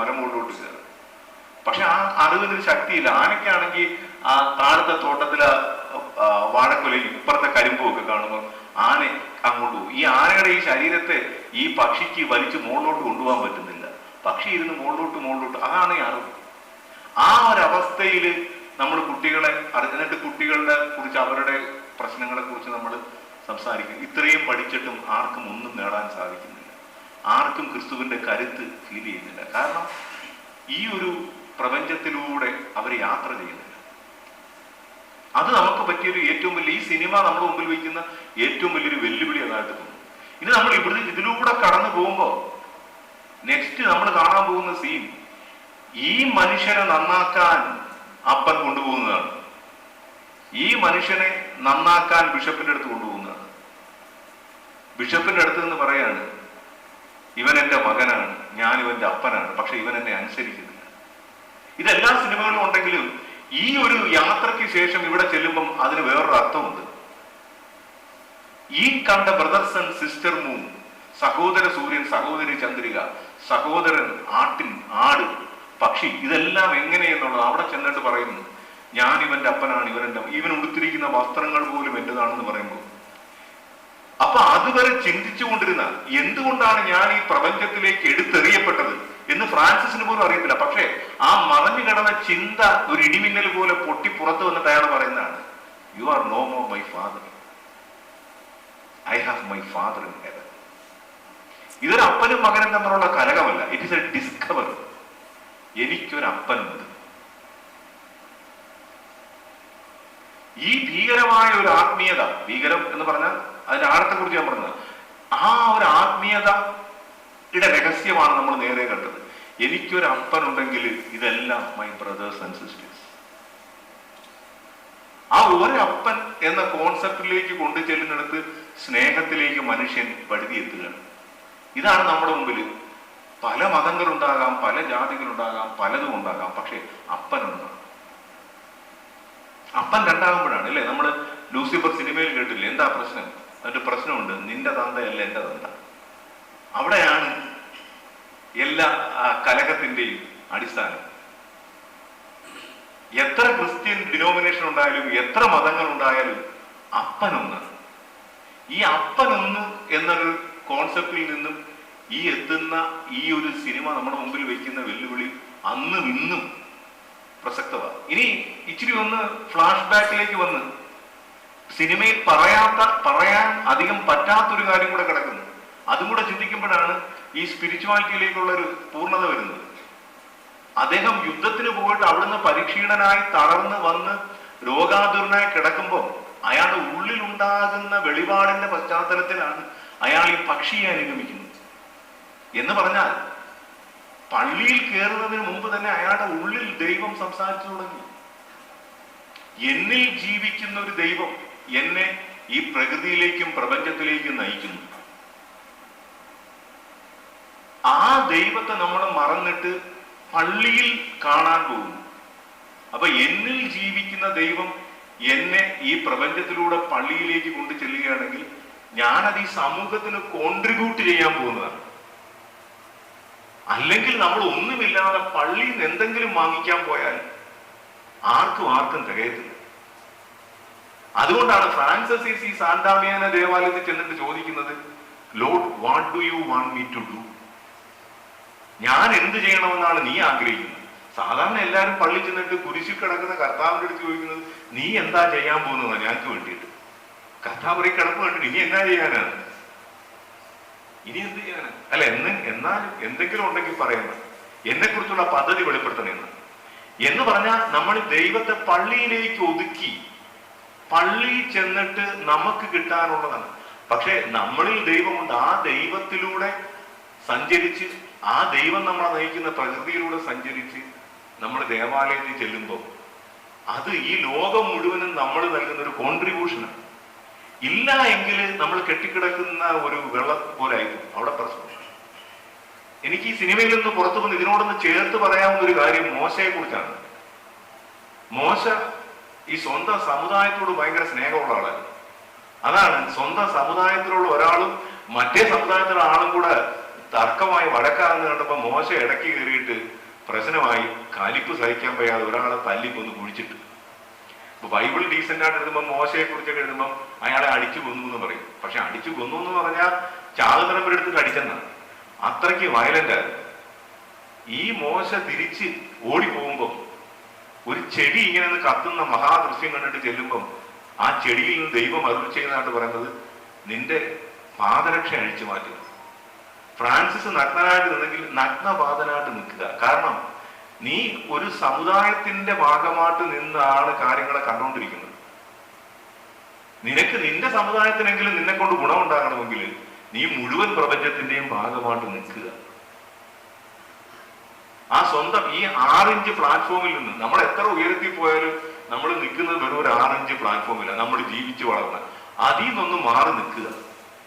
അങ്ങനെ ദൈവത്തിന്റെ മുമ്പിൽ സകല മനുഷ്യരുടെയും പ്രപഞ്ചത്തിന്റെയും ഭാഗമായിട്ട് ഇങ്ങനെ ഒന്നായിട്ട് നിൽക്കുന്ന മോശയാണ് ദൈവം അയക്കുന്നത്. അതുകൊണ്ടാണ് മോശയ്ക്ക് അടിച്ചമർത്തപ്പെട്ട ഒരു സമൂഹത്തെ രക്ഷിക്കാൻ പറ്റിയത്. അവിടെ സ്നേഹം ഉടലെടുക്കുന്നു. ഇല്ല എങ്കിൽ, ഇത്തരം ഒരു സ്പിരിച്വാലിറ്റി ഇല്ല എങ്കിൽ, ഭാരതത്തോടുള്ള സ്നേഹം എന്ന് പറഞ്ഞാൽ പാകിസ്ഥാനോടുള്ള കലിപ്പയാകത്തോളൂ. അല്ലാതെ ഒരു സ്നേഹവും എന്നുമില്ല. സ്നേഹം വെറുതെ പറയാം. ഈ ഒരു സ്നേഹത്തിലൂടെ എന്നിലെ ദൈവത്തിൽ നിന്നും പ്രപഞ്ചത്തിൽ നിന്നിലൂടെയും സഞ്ചരിച്ച് പള്ളിയിലെത്തുന്ന ഒരു പള്ളിയിൽ പഠിപ്പിച്ചു തുടങ്ങിയാലും അവിടുന്ന് പ്രപഞ്ചത്തിലേക്ക് എത്തണ്ട. ഇത് ശോഷണം പോയെടുത്താണ് ഫ്രാൻസിസിന്റെ ഈ ലൈഫ് വെല്ലുവിളിയാണ്. ഒടുവിലെത്തുന്ന എൻ്റെ അപ്പൻ എന്നുള്ള ബൈബിളിലെ ഏറ്റവും പ്രധാനപ്പെട്ട കോൺസെപ്റ്റ് എനിക്കൊരു അപ്പൻ ഉണ്ടെന്നുള്ളതാണ്. നമ്മൾ അതിനെ ചുരുക്കിക്കളയും. ഫ്രാൻസിസ് അസീസി ബിഷപ്പിന്റെ അടുത്ത് ചെല്ലുന്നുണ്ട്, ബിഷപ്പ് പോപ്പിന്റെ അടുത്ത് കൊണ്ട് ചെല്ലുന്നുണ്ട്. എന്താണ് നിനക്ക് ആവശ്യം എന്ന് പറയുമ്പോൾ പറഞ്ഞാൽ I want to be happy എന്ന്, I want to live a happy life, അത്രേ ഉള്ളൂ. അതെന്താണ് ഹാപ്പി ലൈഫ് എന്ന് പറഞ്ഞാൽ? ഒരു കുരുവിക്ക് ജീവിക്കാൻ 2 ധാന്യമണി പോലെ, ഇത്തിരി വെള്ളം പോലെ, അതുപോലെ എനിക്ക് ജീവിച്ചുകൂടെ? എന്തിനാണ് എന്നെ ഇങ്ങനെ ജീവിപ്പിച്ച് കഷ്ടപ്പെടുത്തുന്നത്? എനിക്ക് ജീവിച്ചുകൂടെ? അപ്പം പുള്ളി പറയുന്ന വചനം, ആകാശത്തെ പക്ഷികളെ നോക്കൂ, അവ വിതയ്ക്കുന്നില്ല, കൊയ്യുന്നില്ല, കളപ്പുരയിൽ ശേഖരിക്കുന്നുമില്ല, എങ്കിലും എന്റെ സ്വർഗസ്ഥനായ പിതാവ് അവയെ തീറ്റിപ്പോറ്റും. ഇത് നമ്മൾ ഭയങ്കര തെറ്റായിട്ട് വ്യാഖ്യാനിച്ചുകൊണ്ടിരിക്കുന്നതാണെന്ന് തോന്നുന്നു. എങ്ങനെയാണ് തെറ്റായിട്ട് വ്യാഖ്യാനിച്ചുകൊണ്ടിരിക്കുന്നത്? ഇതൊരു ഗോഡ്സ് പ്രൊവിഡൻസിന്റെ വചനമായിട്ടാണ്. എന്ന് പറഞ്ഞാൽ ഈ പക്ഷികൾക്ക് നൽകുന്ന ദൈവം നിങ്ങൾക്ക് നൽകുമെന്ന്. സത്യത്തിൽ ഈ ബൈബിളിൽ അതല്ല എഴുതിയിരിക്കുന്നത്. പക്ഷികൾക്ക് നൽകുന്ന ദൈവം നിങ്ങൾക്ക് നൽകുമെങ്കിൽ ഇങ്ങനെ എഴുതിയാൽ മതിയല്ലോ, ആകാശത്തിലെ പക്ഷികളെ നോക്കൂ, വിതയ്ക്കുകയും കൊയ്യുകയും ചെയ്യാത്ത അവയ്ക്ക് ദൈവം നൽകുന്നെങ്കിൽ അതുപോലെ തന്നെ നിങ്ങൾക്ക് നൽകുമല്ലോ എന്ന് പറഞ്ഞാൽ മതി. പക്ഷെ പറഞ്ഞ എന്താ? നിന്റെ സ്വർഗസ്ഥനായ പിതാവ് അവയെ തീറ്റിപ്പോറ്റുന്നു എന്ന് പറഞ്ഞാൽ നിന്റെ അപ്പനാണ് അവയ്ക്ക് കൊടുക്കുന്നത്. പിന്നെ നീ എന്തിനു ടെൻഷൻ അടിക്കുന്നു? ഇപ്പൊ ഫ്രാൻസിസ് അസീസിയുടെ ദാരിദ്ര്യം എന്ന് പറഞ്ഞാൽ അതൊരു കള്ളത്തരമാണ്. കള്ളത്തരം എന്ന് പറഞ്ഞാൽ അയാൾക്ക് മെറ്റീരിയലിൽ ആക്കിക്കുന്നല്ല, എന്റെ അപ്പനാണ് ഇതിന്റെ എല്ലാം ഉടമ, പിന്നെ എനിക്കെങ്ങനെ ദരിദ്രനാകാൻ പറ്റും? കുറെ കാര്യങ്ങൾ കയ്യിലെടുത്ത് വെച്ചിട്ട് അപ്പനെ കളഞ്ഞപ്പോഴാണ് എല്ലാമുള്ള മനുഷ്യൻ ദരിദ്രനായി പോയത്. I have a big father, അത് മനസ്സിലാക്കിയ പിന്നെ എനിക്കെങ്ങനെ ദരിദ്രനാകാൻ പറ്റും? ആ ഡിസ്കവറിയാണ് ഫ്രാൻസിസിന്റെ സ്പിരിച്വാലിറ്റി. എനിക്കൊരു അപ്പനുണ്ടെന്നുള്ള കണ്ടെത്തല്. സത്യത്തിൽ ബൈബിളിൽ പണ്ടേ കിടപ്പുണ്ടത്.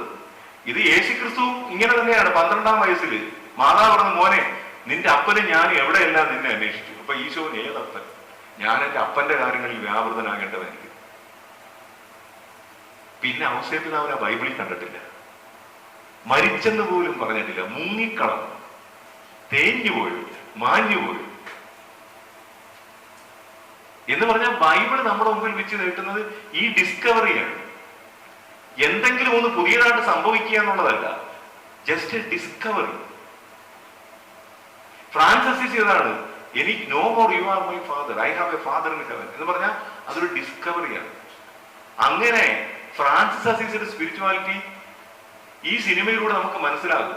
എന്തെങ്കിലും പുതിയ കാര്യങ്ങൾ ചെയ്യാനൊന്നുമില്ല, യഥാർത്ഥത്തിലുള്ളത് കണ്ടെത്തുക എന്നുള്ളതാണ്. അതാണ് അവസാനം ഇതിവിടെ പറഞ്ഞ് നിർത്താം നമുക്ക്. അവസാനം പോപ്പിന്റെ അടുത്ത് നിന്ന് നിൽക്കുമ്പോൾ എനിക്കിങ്ങനെ ഹാപ്പി ആയിട്ട് ജീവിക്കണം എന്ന് പറയുമ്പോൾ ആർക്കും മനസ്സിലാകുന്നില്ല. പക്ഷെ പോപ്പിനൊരു വിളിച്ചുണ്ട്. പോപ്പ് പറയുന്നത് ഞാനും ഇങ്ങനെയൊക്കെ കരുതിയാണ് വന്നത്, പക്ഷെ ഒരുപാട് കാര്യങ്ങൾ ചെയ്ത് ഉത്തരവാദിത്വമൊക്കെ ആയിട്ട് ഇപ്പൊ പറ്റുന്നില്ല. I entrust everything in your hand and in your feet എന്നും പറഞ്ഞ് ഫ്രാൻസിസിന്റെ പാദം ചുംബിക്കുന്ന. ഇപ്പൊ എല്ലാരും ഞെട്ടിപ്പോവുക. എന്നിട്ട് ഈ പിതാവ് എഴുന്നേറ്റ്, പോപ്പ് എഴുന്നേറ്റ് പറയാണ്, in obsession with original sin we forget the original innocence.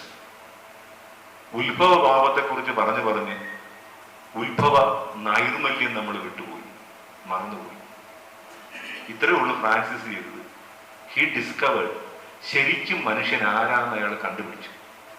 ഈ ബൈബിളില് സർപ്പം ഭയങ്കര കൗശലമാണെന്നൊക്കെ പറയില്ലേ ഈ ഉൽപ്പത്തിയിൽ. ഈ കൗശലം എന്ന് പറഞ്ഞാൽ എന്നാ? അത് നമ്മൾ ഉദ്ദേശിക്കുന്നതിനും അപ്പുറത്തൊരു കൗശലമാണെന്ന് എനിക്ക് തോന്നുന്നു. ഈ കൗശലം എന്ന് പറഞ്ഞാൽ അതിന്റെ അർത്ഥം എന്ന് പറഞ്ഞാൽ കണ്ടുപിടിക്കാൻ പാടുള്ളതായിരിക്കും. അല്ലാതെ ഈ എന്തെങ്കിലുമൊക്കെ കള്ളം പറഞ്ഞാലൊക്കെ ആൾക്കാർ കണ്ടുപിടിക്കും.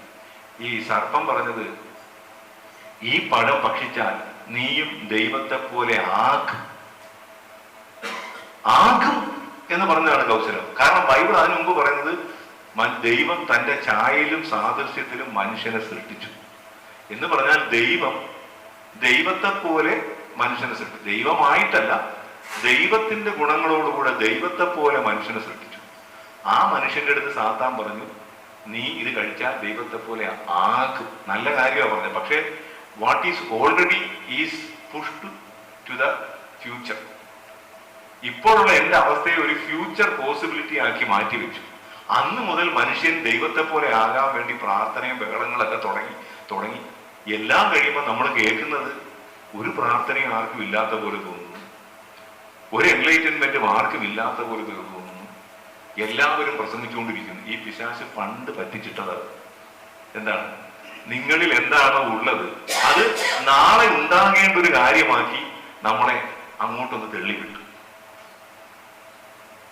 അപ്പൊ ഈ പള്ളിയിലും പ്രാർത്ഥനയ്ക്കൊന്നും വരാത്ത ആൾക്കാര്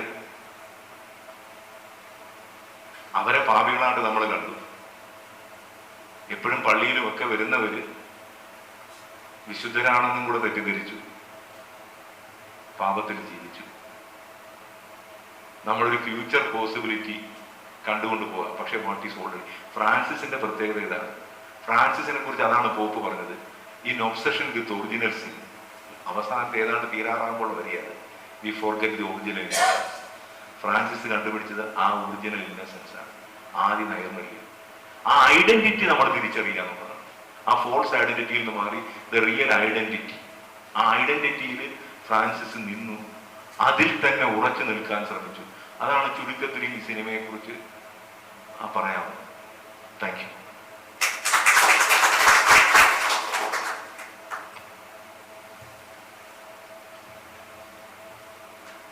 ഇന്ററാക്ഷൻ സമയമാണ്.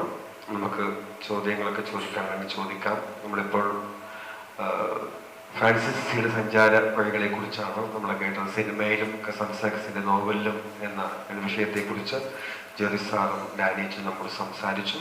നമുക്കിനി ചോദ്യങ്ങൾ ചോദിക്കാം.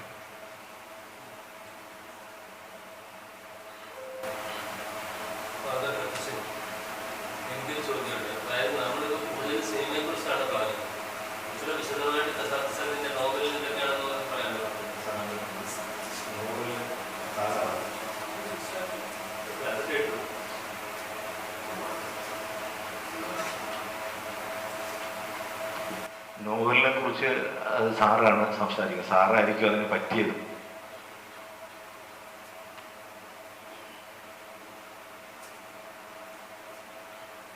ശരിക്കും ഗോഡ്സ് പവർ എന്ന് പറയുന്ന നോവല് ഞാൻ ആദ്യം പറഞ്ഞു, വിശദീകരിക്കാൻ പറഞ്ഞു. ഇതാണ് വിശുദ്ധ ഫ്രാൻസിസിന്റെ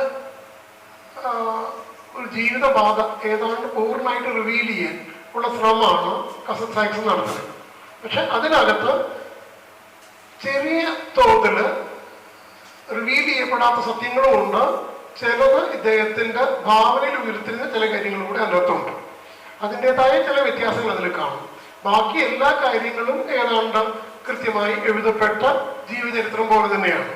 കാരണം സമ്പന്നായൊരു വീട്ടിൽ ജീവിച്ചു, യുദ്ധത്തിന് പോയി, തിരിച്ചു വരുന്നു, വൈകാരിക, അതിൽ നിന്നുള്ള റിക്കവറി, പിന്നീട് പതുക്കെ വഴിമാറി നടക്കുന്നു, സമ്പന്നായ കുടുംബത്തിൽ നിന്നുള്ള ആ രീതികളിൽ നിന്ന്, ശരിക്കുള്ള ആ നടപ്പ് രീതികളിൽ നിന്ന് മാറി നടക്കുന്നു.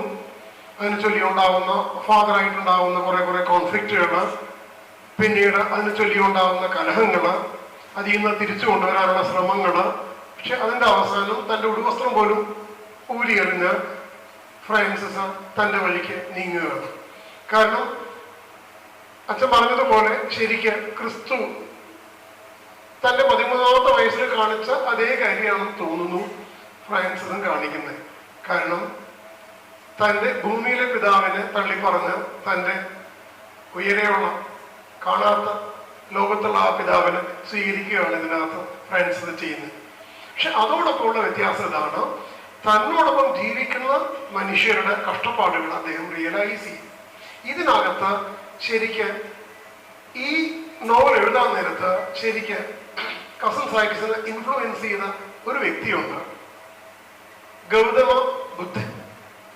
ഒരു റിച്ച് ഫാമിലിയിൽ ഒരു രാജാവിന്റെ മകനായി ജനിച്ച് അവസാനം മനുഷ്യരുടെ കഷ്ടപ്പാടുകൾ കണ്ട് വഴിമാറി നടക്കുന്ന ഒരാളെ പോലെ തന്നെയാണ് ഫ്രാൻസിസ് ഇവിടെ നീങ്ങുന്നത്.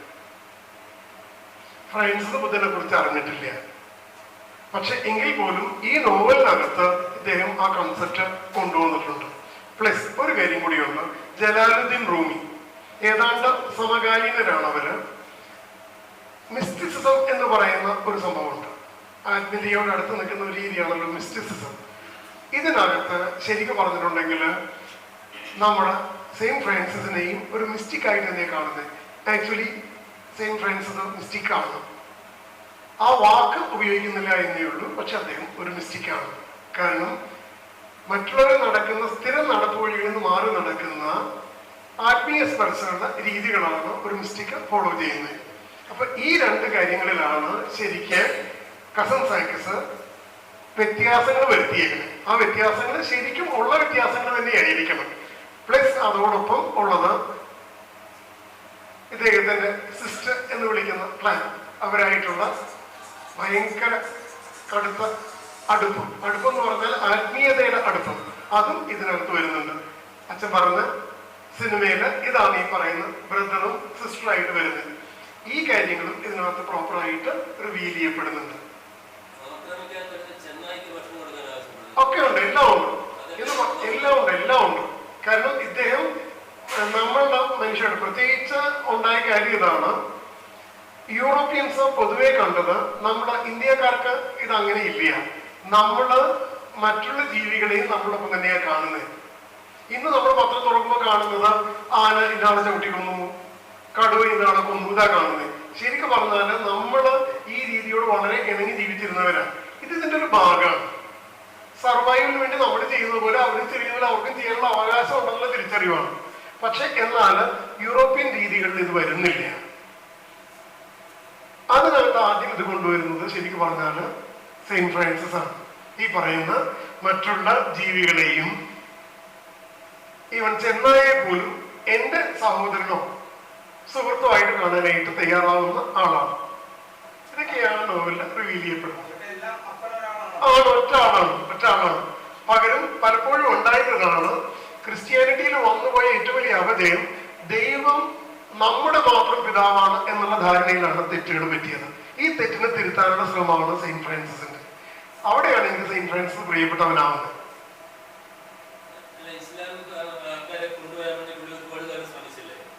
അങ്ങനെയല്ല, ആ ശ്രമം അങ്ങനെ നടന്നതല്ല. ആ ശ്രമം അദ്ദേഹം പോയിരുന്നു, ടർക്കി വരെ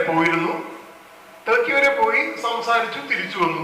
അവിടെ ഉണ്ടായിരുന്ന ഒരു രാജാവ് ഇദ്ദേഹത്തിന്റെ സംസാരത്തിൽ വളരെ ആകൃഷ്ടനാവുകയും അവർ നമ്മുടെ സൗഹൃദം അവസാനം വരെ നിലനിർത്തുകയും ചെയ്തു. പക്ഷെ എങ്കിൽ പോലും കൺവേർഷൻ ശ്രമിക്കുന്നില്ല. നമുക്ക് ഇഷ്ടമുള്ള കാര്യങ്ങളെ കുറിച്ച് മറ്റുള്ളവരോട് പറയാന്നേ. എനിക്ക് ഇഷ്ടപ്പെട്ട നോവലിനെ കുറിച്ച് നിങ്ങളോട് പറയാം, എനിക്ക് ഇഷ്ടപ്പെട്ട സിനിമയെ കുറിച്ച് നിങ്ങളോട് പറയാം. പക്ഷെ നിങ്ങൾ ആ സിനിമ നല്ലതാണെന്ന് വിചാരിക്കണം എന്ന് പറയുന്നിടത്താണ് എന്റെ തെറ്റ്. അതല്ല, ഇപ്പൊ ഞാൻ പറഞ്ഞത് എന്റെ ഒപ്പീനിയനാണ്. സെയിന്റ് ഫ്രാൻസിസ് ചെയ്തത് ഇത് തന്നെയാണ്. കാരണം അദ്ദേഹം ശരിയാണെന്ന് അദ്ദേഹത്തിന് ബോധ്യപ്പെട്ട കാര്യങ്ങൾ മറ്റുള്ളവരോട് പറഞ്ഞു. പക്ഷെ അതാരും അടിച്ചേൽപ്പിച്ചില്ല, തന്റെ സഹോദരങ്ങളിൽ പോലും അടിച്ചേൽപ്പിച്ചില്ല. മാത്രമല്ല, ശരിക്കും പറഞ്ഞാൽ ഫ്രാൻസിസ്കൻസ് ഇടയിൽ അക്കാലത്ത് തന്നെ ഉണ്ടായ പല അങ്ങോട്ടും ഇങ്ങോട്ടുള്ള ചില തർക്കങ്ങളൊക്കെ ഉണ്ട്. ആ തർക്കത്തിനും ഇദ്ദേഹം എതിർക്കുന്നില്ല, ഒരു തരത്തിലും എതിർക്കുന്നില്ല. പകരം ഇദ്ദേഹത്തിന്റെ ന്യായങ്ങൾ പറയുന്നു എന്ന് മാത്രമേ ഉള്ളൂ. അതും ഈ നോവൽ കൃത്യമായിട്ട് പറയുന്നു.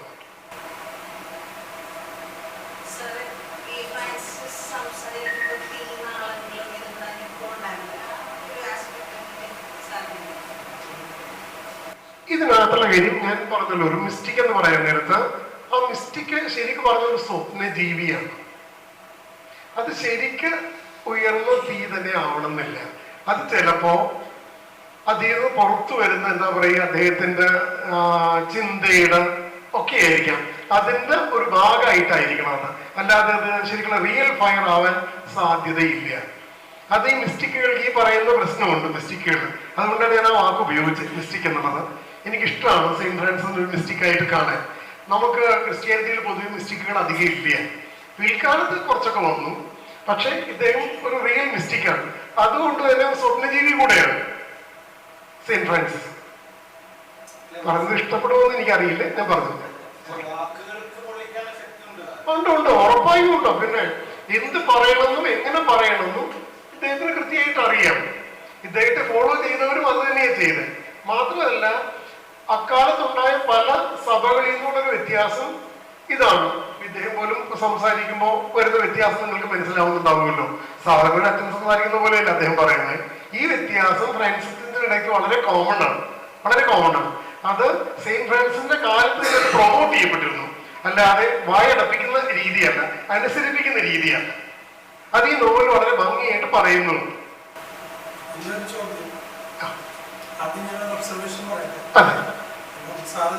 ബുദ്ധന്റെ കാര്യം പറഞ്ഞു.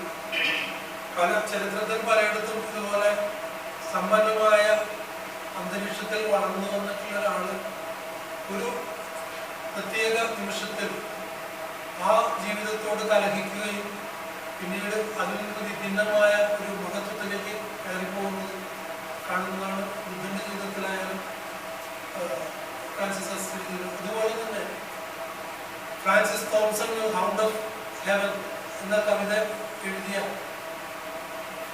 ഫ്രാൻസിസ് തോംസൺ ഇതുപോലെ തന്നെ വലിയ സമ്പന്നമായ കുടുംബത്തിൽ ജനിക്കുകയും പിന്നീട് അദ്ദേഹം മരിച്ചതിന് ശേഷം കുഴിമാടത്തിൽ കിടന്ന് കാലങ്ങളായതിനു ശേഷം മാത്രമാണ് അദ്ദേഹത്തിന്റെ മഹത്വം അദ്ദേഹം എഴുതിയിട്ടുള്ള കവിതകളുടെ മഹാത്മ്യം സ്വാധീനിക്കുന്നത്.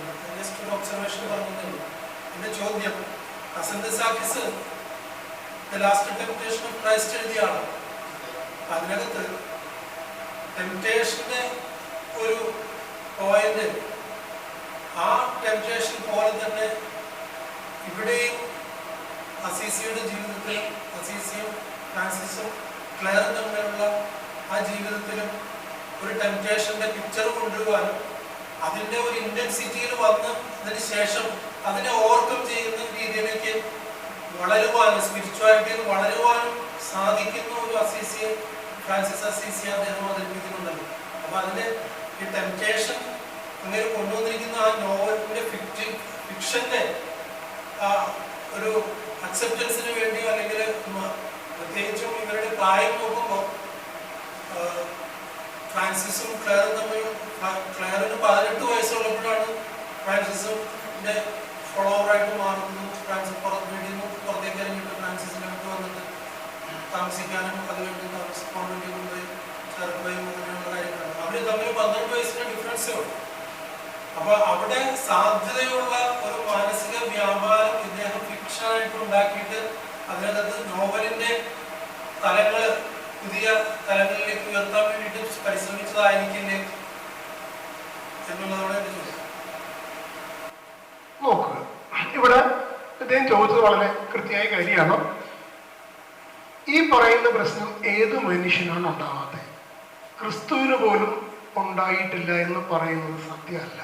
ഉണ്ടായിട്ടുണ്ടാവും. മനുഷ്യനാണെങ്കിൽ നേരാണ്. നമുക്ക് വേറൊരു ലെവലിലേക്ക് ഇവരൊക്കെ എത്തുന്നുണ്ടെങ്കിൽ പോലും ഇവർ ഇത്തരം ക്രൈസിൽ കടന്നു വന്നവർ തന്നെയാണ്. കടന്നു വരണം. അല്ലാതെ എന്താ പറയുക, എല്ലാം കൊണ്ടും തികഞ്ഞ മനുഷ്യരായിട്ട് ജനിച്ച് ജീവിച്ച് മരിക്കുക എന്ന് പറഞ്ഞാൽ അതിനകത്ത് ഒരു നന്മയും ഇല്ല. അതാരെ കൊണ്ടും പറ്റും. അതൊരു മെഷീൻ പോലെ. ഇതങ്ങനെയല്ല. ശരിക്കും സെയിന്റ് ഫ്രാൻസിസിന് ഈ പറയുന്ന തരത്തിലുള്ള അടുപ്പങ്ങൾ ഉണ്ടായിട്ടുണ്ടാവണം. അടുപ്പത്തെ അതിജീവിക്കാനും ഇവരും രണ്ടുപേരും ആത്മീയതയുടെ തലത്തിൽ മാറി വളരാനും തയ്യാറായതാണ് ഈ നോവലിനകത്ത് പറയുന്നവർ. ഇതിനകത്ത് നമ്മൾ പലപ്പോഴും ജീവചരിത്രങ്ങൾ എഴുതാൻ നേരത്തെ ഇത്തരം കാര്യങ്ങൾ വിട്ടുകളായി. പക്ഷെ ജീവചരിത്ര നോവലിന് ഇതാവാം. ഞാൻ പറഞ്ഞു, ഇതിനകത്ത് പൂർണ്ണമായും സത്യം തന്നെ ആവണമെന്നില്ല. ഞാൻ നോവൽ ഒരുപാട് റിപ്പീറ്റ് ചെയ്യാൻ കാരണം അതാണ്. കാരണം അതിനകത്ത് ചെറിയ ഡ്രാമകൾ ഇൻട്രൊഡ്യൂസ് ചെയ്തിട്ടുണ്ടാവണം. പക്ഷെ എങ്കിൽ പോലും ഈ പറയുന്ന ക്ലെയർ ആയിട്ട് നല്ല അടുപ്പം തന്നെയാണ് ഇദ്ദേഹം പുലർത്തിയിരുന്നത്. ക്ലെയറും അതുപോലെ തന്നെ. ഉറപ്പായും ആ സൗഹൃദത്തിന് വേറെ തലങ്ങളും ചിലപ്പോ മനസ്സിനകത്ത് വന്നിട്ടുണ്ടാവാം. പക്ഷെ അതിനവർ ഓവർകം ചെയ്തു. രണ്ടുപേരും അവരുടേതായ രീതിയിൽ അവർ കാര്യങ്ങൾ ഭംഗിയായിട്ട് കൊണ്ടുപോയി. ഒരു തരത്തിലും പ്രലോഭനങ്ങളില്ലാന്നിട്ട് ഞാൻ നല്ലതാണെന്ന് പറയുന്നത് നല്ലതൊന്നുമല്ല. ഞാൻ അതെനിക്ക് കിട്ടിയ ഒരു ബോണസാണ്. പ്രലോഭനങ്ങൾ ഉണ്ടായിട്ടും ഞാൻ നന്നായാൽ ഞാൻ നല്ലവനാണ്. സെയിന്റ് ഫ്രാൻസിസ് നല്ലവനാണ്, സത്യമായി നല്ലവനാണ്. ക്ലെയർ നല്ലവനാണ്. കാരണം ഇവർ രണ്ടുപേരും പ്രലോഭനങ്ങളെ അതിജീവിച്ചവരാണ്. അതായിരിക്കണം ഈ നോവൽ ഹൈലൈറ്റ് ചെയ്യാൻ നോക്കിയത്.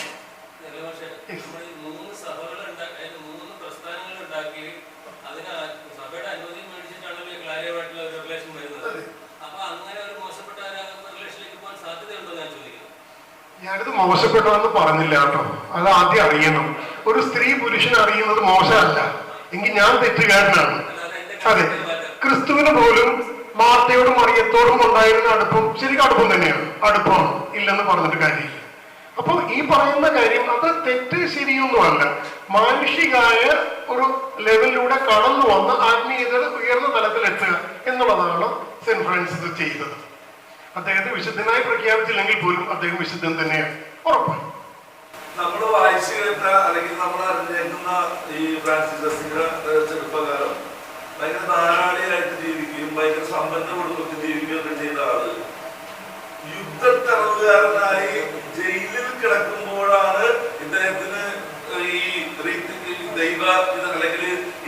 മാറ്റം സംഭവിക്കുന്നതെന്ന് ഞാൻ വായിച്ചിട്ടുണ്ട്. അത് എവിടെയെങ്കിലും ഈ ഇദ്ദേഹം എഴുതിയ നോവലിൽ പ്രതിപാദിച്ചിട്ടുണ്ടോ? ഈ പറയുന്ന യുദ്ധ തടവുകാരനായിട്ട് പ്രതിപാദിച്ചിട്ടില്ല. പിന്നെ എന്താ പറയുക, നമുക്കെല്ലാം ഒരു സഡനായ ഒരു ചേഞ്ച് വരാൻ എന്തെങ്കിലും ഒരു സംഭവം ഉണ്ടായേ പറ്റും, എന്തെങ്കിലും ഒരു സംഗതി ഉണ്ടായാലേ പറ്റും, അത് ഉറപ്പുള്ള കാര്യമാണ്. അപ്പോൾ അങ്ങനെ ഒരു സംഗതി ഇദ്ദേഹത്തിന്റെ ജീവിതത്തിൽ ഈ യുദ്ധമായിരുന്നു, അത്രയേ ഉള്ളൂ. ഇനി യുദ്ധം ഉണ്ടായില്ലെങ്കിലും സെയിം ഫ്രാൻസിസ് തന്നെയാവും. യുദ്ധത്തിന് അതിനകത്തൊരു ചെറിയ റോൾ ഉണ്ടെന്നേ ഉള്ളൂ. ചിലപ്പോൾ 2 വർഷം വൈകുമായിരിക്കും, ചിലപ്പോൾ 10 വർഷം വൈകുമായിരിക്കും, അത്രയേ ഉള്ളൂ. ആ യുദ്ധത്തിന് അത്രയേ ഉള്ളൂ അതിനകത്ത് പ്രസക്തി. ഞാൻ കാണുന്ന ഈ വേദി, ഒരാൾ നോവലിനെ കുറിച്ച് വളരെ ചുരുക്കി എന്നാൽ നന്നായിട്ട് പറയുകയും ചുരുക്കി എല്ലാവർക്കും മനസ്സിലാവുന്ന രീതിയിൽ പറയുകയും, അച്ഛനാണെങ്കിൽ സിനിമയുടെ പല ഭാഗത്തും ഓരോ ഷോർട്ടായിട്ട് പറയുകയും ചെയ്തു. പക്ഷെ എപ്പോഴും കേട്ടിരിക്കാനും വിവരിക്കാനും സുഖം സിനിമയുടെ ഭാഗങ്ങളാണ്. കാരണം അതിനകത്ത് എൻവയറമെന്റലായിട്ടുള്ള ഓരോ ഷോട്ടുകൾ അച്ഛൻ എടുത്തെടുത്ത് കാണിക്കുന്നുണ്ട്. എന്നിട്ട് പ്രകൃതിയായിട്ട് ബന്ധപ്പെട്ട് ചെന്ന് അവസാനം പൊളിഞ്ഞ പള്ളി കാണിക്കണമെന്ന് പറഞ്ഞു. പൊളിഞ്ഞ പള്ളി ആദ്യം അതിന് നമ്മള് ചിന്തിച്ച് കാൽപ്പനികമാകണ്ട, ആദ്യം മനസ്സിലാക്കേണ്ടത് അത് പൊളിഞ്ഞ പള്ളി ആയിരുന്നു. അതുകൊണ്ടാണ് പൊളിഞ്ഞ പള്ളി കാണിക്കുന്നത്. അത് രണ്ടാമത് ചിന്തിച്ചാല് സഭ അപ്പം ഒരു പൊളിഞ്ഞ പള്ളിയാണ്. എന്ന് പറഞ്ഞാൽ പൊളിഞ്ഞ പള്ളി എന്ന് പറഞ്ഞാൽ അതിന്റെ അർത്ഥം സഭ എന്ന് പറഞ്ഞാൽ ദൈവം മാത്രമല്ല മനുഷ്യനും കൂടെ ചേരുന്നതാണ്. ആ സമയത്ത് സാമ്പത്തികമായിട്ടും ഒക്കെ ഉള്ള ഒരു ഫോക്കസും ഒക്കെയുള്ള അധികാരത്തിൻ്റെതും ഒക്കെ. അപ്പൊ അതിനിടയ്ക്ക് ക്രിസ്തു എന്ന് പറഞ്ഞാൽ ഒറ്റ നോട്ടത്തിൽ വേണമെങ്കിൽ ഇങ്ങനെ പറയാം, എന്താണ് വളരെ ആകർഷകമായി സംസാരിക്കുന്ന ഒരാൾ, ഒരു ക്രൗഡ് പുള്ളർ, അത്ഭുത പ്രവർത്തകൻ ഒക്കെയാണ്. പക്ഷെ ഒരാൾക്ക് ഇങ്ങനെ ഒരു ക്രൗഡ് പുള്ളറായിട്ടും അത്ഭുത പ്രവർത്തകനായിട്ടും അതുപോലെ അല്ലെ ഒരു മിന്നുന്ന ഒരാളായിട്ട് ക്രിസ്തുവിനെ അനുഗമിക്കുന്നു എന്ന് കരുതാം. പക്ഷെ ക്രിസ്തു കൂടെ പറഞ്ഞുകൊണ്ടിരുന്ന ഒരു കാര്യമുണ്ട്, ഇതൊക്കെയാണെങ്കിലും മനുഷ്യപുത്രൻ പാപികളുടെ കയ്യിൽ ഏൽപ്പിക്കപ്പെടും, അവർ അവരെ കുരിശിൽ തറച്ച് കൊല്ലും.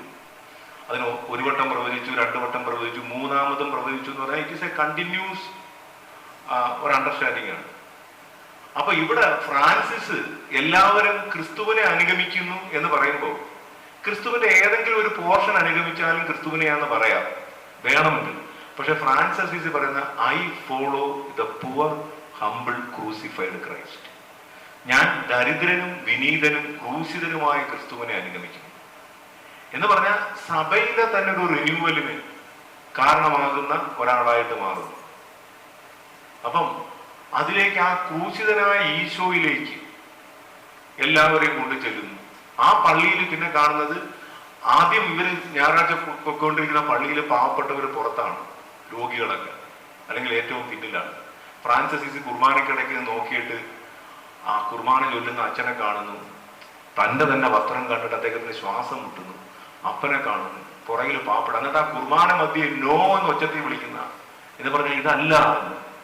എന്നിട്ട് ആ പൊളിഞ്ഞു കിടക്കുന്ന പള്ളി എല്ലാവരും ചേർന്ന് കല്ല് പെറുക്കി കൂട്ടി കെട്ടിയിട്ട് പാവപ്പെട്ടവരെല്ലാം കൂടെ അവിടെ. ഇത് യേശുക്രിസ്തു ബൈബിളിൽ ചെയ്തിട്ടുണ്ട്. നമ്മൾ കാണുന്ന ജെറുസലേം ദേവാലയത്തില് നാണയമാറ്റക്കാരും ആ കച്ചവടവും ഇതുണ്ട്. ഈശോ എല്ലാവരെ അടിച്ചു പുറത്താക്കി എന്ന് പറയുമ്പോൾ അടുത്ത വരി പറയുന്നത് പാവപ്പെട്ടവരും രോഗികളുമെല്ലാം അവന്റെ അടുക്കലേക്ക് വന്നു, അവൻ അവരെ എല്ലാം തൊട്ട് സുഖപ്പെടുത്തി. നമ്മൾ ഈ ക്ഷേത്രപ്രവേശന വിളംബരം എന്നൊക്കെ പറയുന്ന കണക്കൊരു സംഭവം അവിടെ നടക്കുന്നു, പാവപ്പെട്ട എല്ലാവർക്കും എന്ന് പറഞ്ഞാൽ ഇതൊരു കാലഘട്ടത്തിന്റെ പ്രശ്നമാണ്. നമ്മളിപ്പോ പറയുമ്പോൾ സഭ കുഴപ്പമാണെന്നോ അല്ലെങ്കിൽ അച്ഛന്മാർ കുഴപ്പമെന്നല്ല, ഇത് ഓരോ കാലഘട്ടത്തിലും ഓരോ മനുഷ്യരിലൂടെയാണ് എല്ലാ സമൂഹവും സംസ്കാരവും നവീകരിച്ചു വരുന്നത്. അല്ലെങ്കിൽ ആ ക്രിസ്തുവിനെ കൂടുതൽ മനസ്സിലാക്കിയെടുക്കുക. ദൈവം പണ്ട് അങ്ങനെയായിരുന്നു, ഇപ്പൊ അങ്ങനെയല്ല എന്നല്ല, ദൈവത്തെ കൂടുതൽ മനസ്സിലാക്കി. അപ്പൊ ക്രിസ്തുവിനെ പൂർണ്ണമായി മനസ്സിലാക്കി ഫ്രാൻസിസ്. ആ ഫ്രാൻസിസ് മനസ്സിലാക്കിയതനുസരിച്ച് ആ പുതിയൊരു യാത്ര ആരംഭിച്ചു. അതാണ് ആ പൊളിഞ്ഞു കിടക്കുന്ന ദേവാലയം. അത് പൊളിഞ്ഞു കിടന്നത് തന്നെയാണ്, മറ്റൊരർത്ഥത്തിലും നമുക്ക് കാണാം. അതിനെ ഫ്രാൻസിസ് പുനരുദ്ധരിക്കുന്നു ഒരു സമൂഹത്തെ.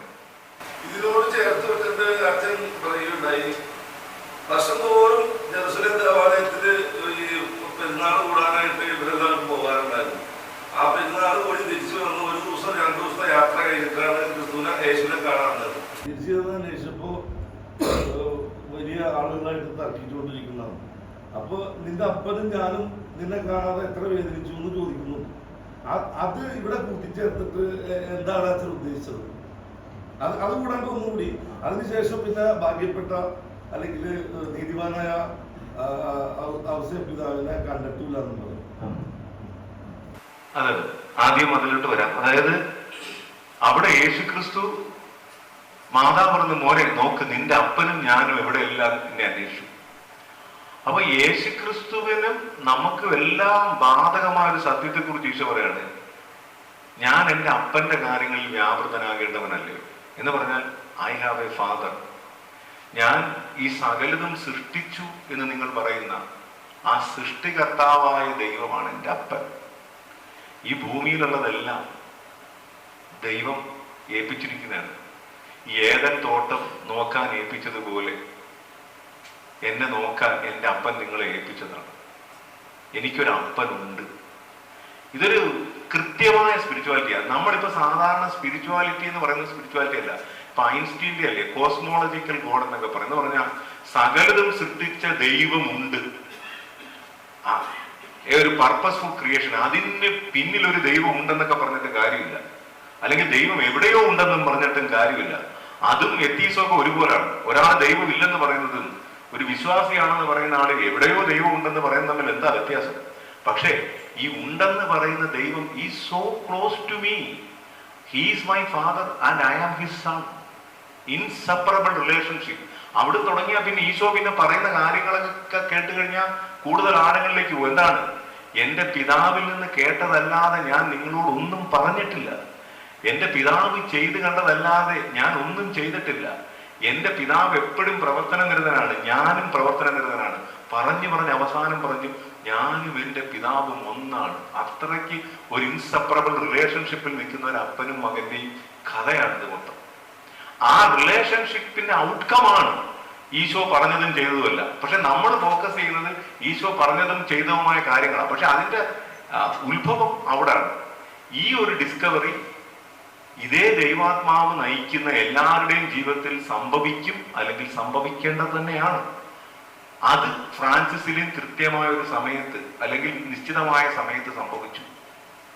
അദ്ദേഹം എന്തുകൊണ്ട് ഈ പ്രകൃതിയിലേക്ക് എടുത്തെറിയപ്പെട്ടു, അതിൻ്റെയൊക്കെ അടിസ്ഥാനം അദ്ദേഹം ഇങ്ങനെ അവ്യക്തമായി മനസ്സിൽ കിടന്നത് അദ്ദേഹം വിളിച്ചു പറയുകയാണ്. ഇത് ശരിക്കും ഒരു അപ്പനെ തള്ളിപ്പറയലല്ല.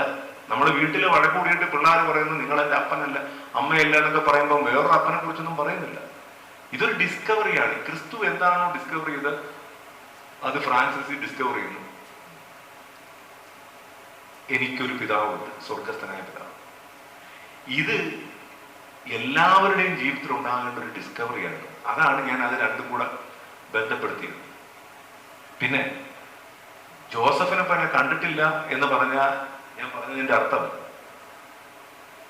ഈ ദൈവം കഥ പറയുമ്പോൾ എന്ന് പറഞ്ഞാൽ ഏറ്റവും വലിയ എഴുത്തുകാരൻ എന്ന നിലയിൽ ഞാൻ പറയാണ്, ഈ ജോസഫ് എന്ന് പറയുന്ന കഥാപാത്രത്തിന് കൊടുക്കുന്ന അത്യുഗ്രൻ ക്ലൈമാക്സ് ആയിട്ടാണ് ഞാൻ അതിനെ അവതരിപ്പിച്ചത്. കാരണം ഈ ഒരു അപ്പം നിൽക്കുമ്പോൾ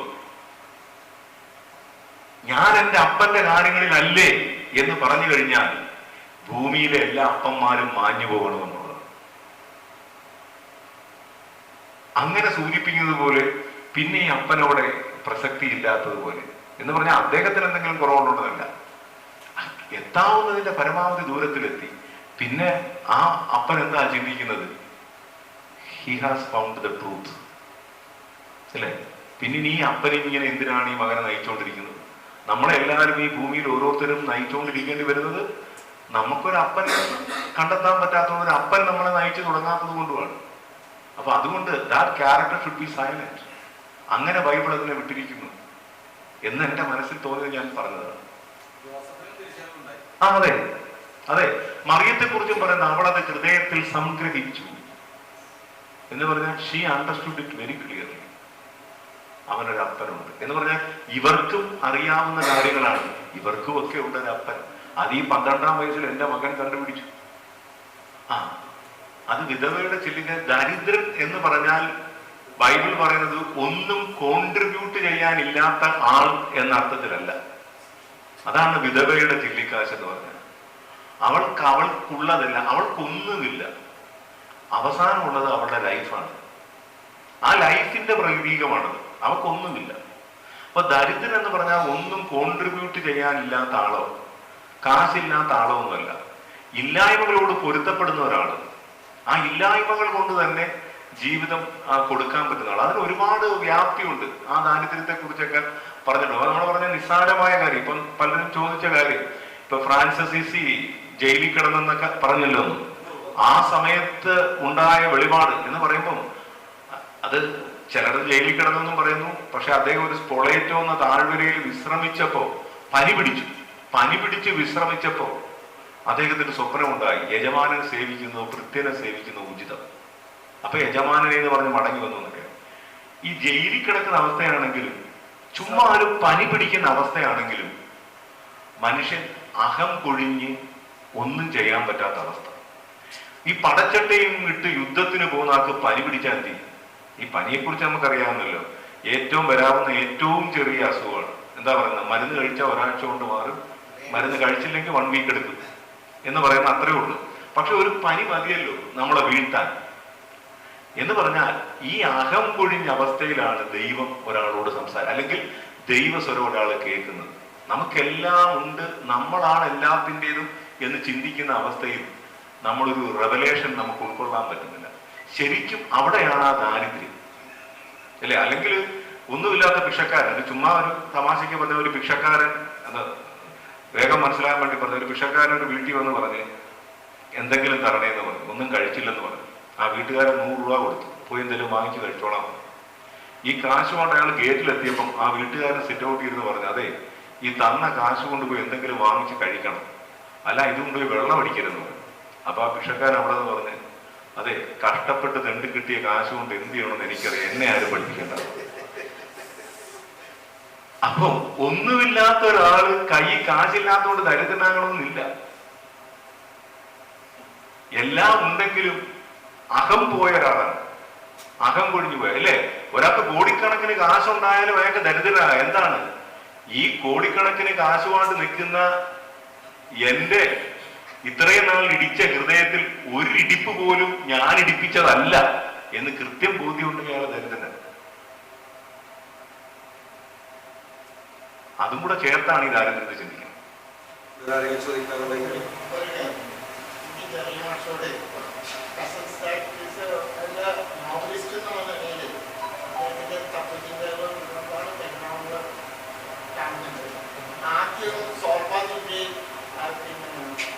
Freedom and death, the last temptation of Christ, rediscovery of Christ. അത് പറഞ്ഞപ്പോഴാണ് ഗ്രീക്ക് ഓർത്തഡോക്സ് സഭ കൂടി അദ്ദേഹത്തെ പുറത്താക്കാൻ ശ്രമിക്കും, പിന്നെ തിരിച്ചെടുക്കും. അതിനുശേഷം ഒരുപക്ഷെ പറഞ്ഞു മിസ്റ്റിസിസവും ഭൂമിയുടെ ഇൻഫ്ലുവൻസും ബുദ്ധിസം, അവസാനം കമ്മ്യൂണിസത്തിൽ പുള്ളി വിശ്വസിക്കാണ്ട് ചൈനീസ് കമ്മ്യൂണിസ്റ്റ് പാർട്ടി പുള്ളി ആദരിക്കുന്നവരാണ്. ഈ പരിണാമത്തിൽ ചാരിറ്റിയിൽ നിന്ന് ഉത്ഭവിച്ച അവസാനം ലിബറേഷനും സമത്വത്വവും കമ്മ്യൂണിസ്റ്റ് ഫിലോസഫിയിലേക്കും വരുന്നതിൻ്റെ പരിണാമത്തിൽ ആദ്യത്തിലുള്ള ഒരു റൊമാൻറ്റിസിസം ആയിരുന്നു ഫ്രാൻസിസ് അസീസിയുടെ ദാരിദ്ര്യ വീക്ഷണം. അതായിരിക്കും ചോദിക്കാനുള്ളത് ആദ്യത്തുള്ള. എന്നാൽ പ്രധാനപ്പെട്ട നോവലായിട്ട് ഈ നോവൽ കാണുന്നതാണ്. ശരിക്ക് നിക്കോസ് കസൻസാക്സിനെ ഏറ്റവും കൂടുതൽ ഇൻഫ്ലുവൻസ് ചെയ്ത ആള് നീഷയാണ്. ഇപ്പൊ നീഷയുടെ വർക്കുകളുടെ പല കാര്യങ്ങളും ഇതിനകത്ത് റിഫ്ലക്റ്റ് ചെയ്യുന്നുണ്ട്.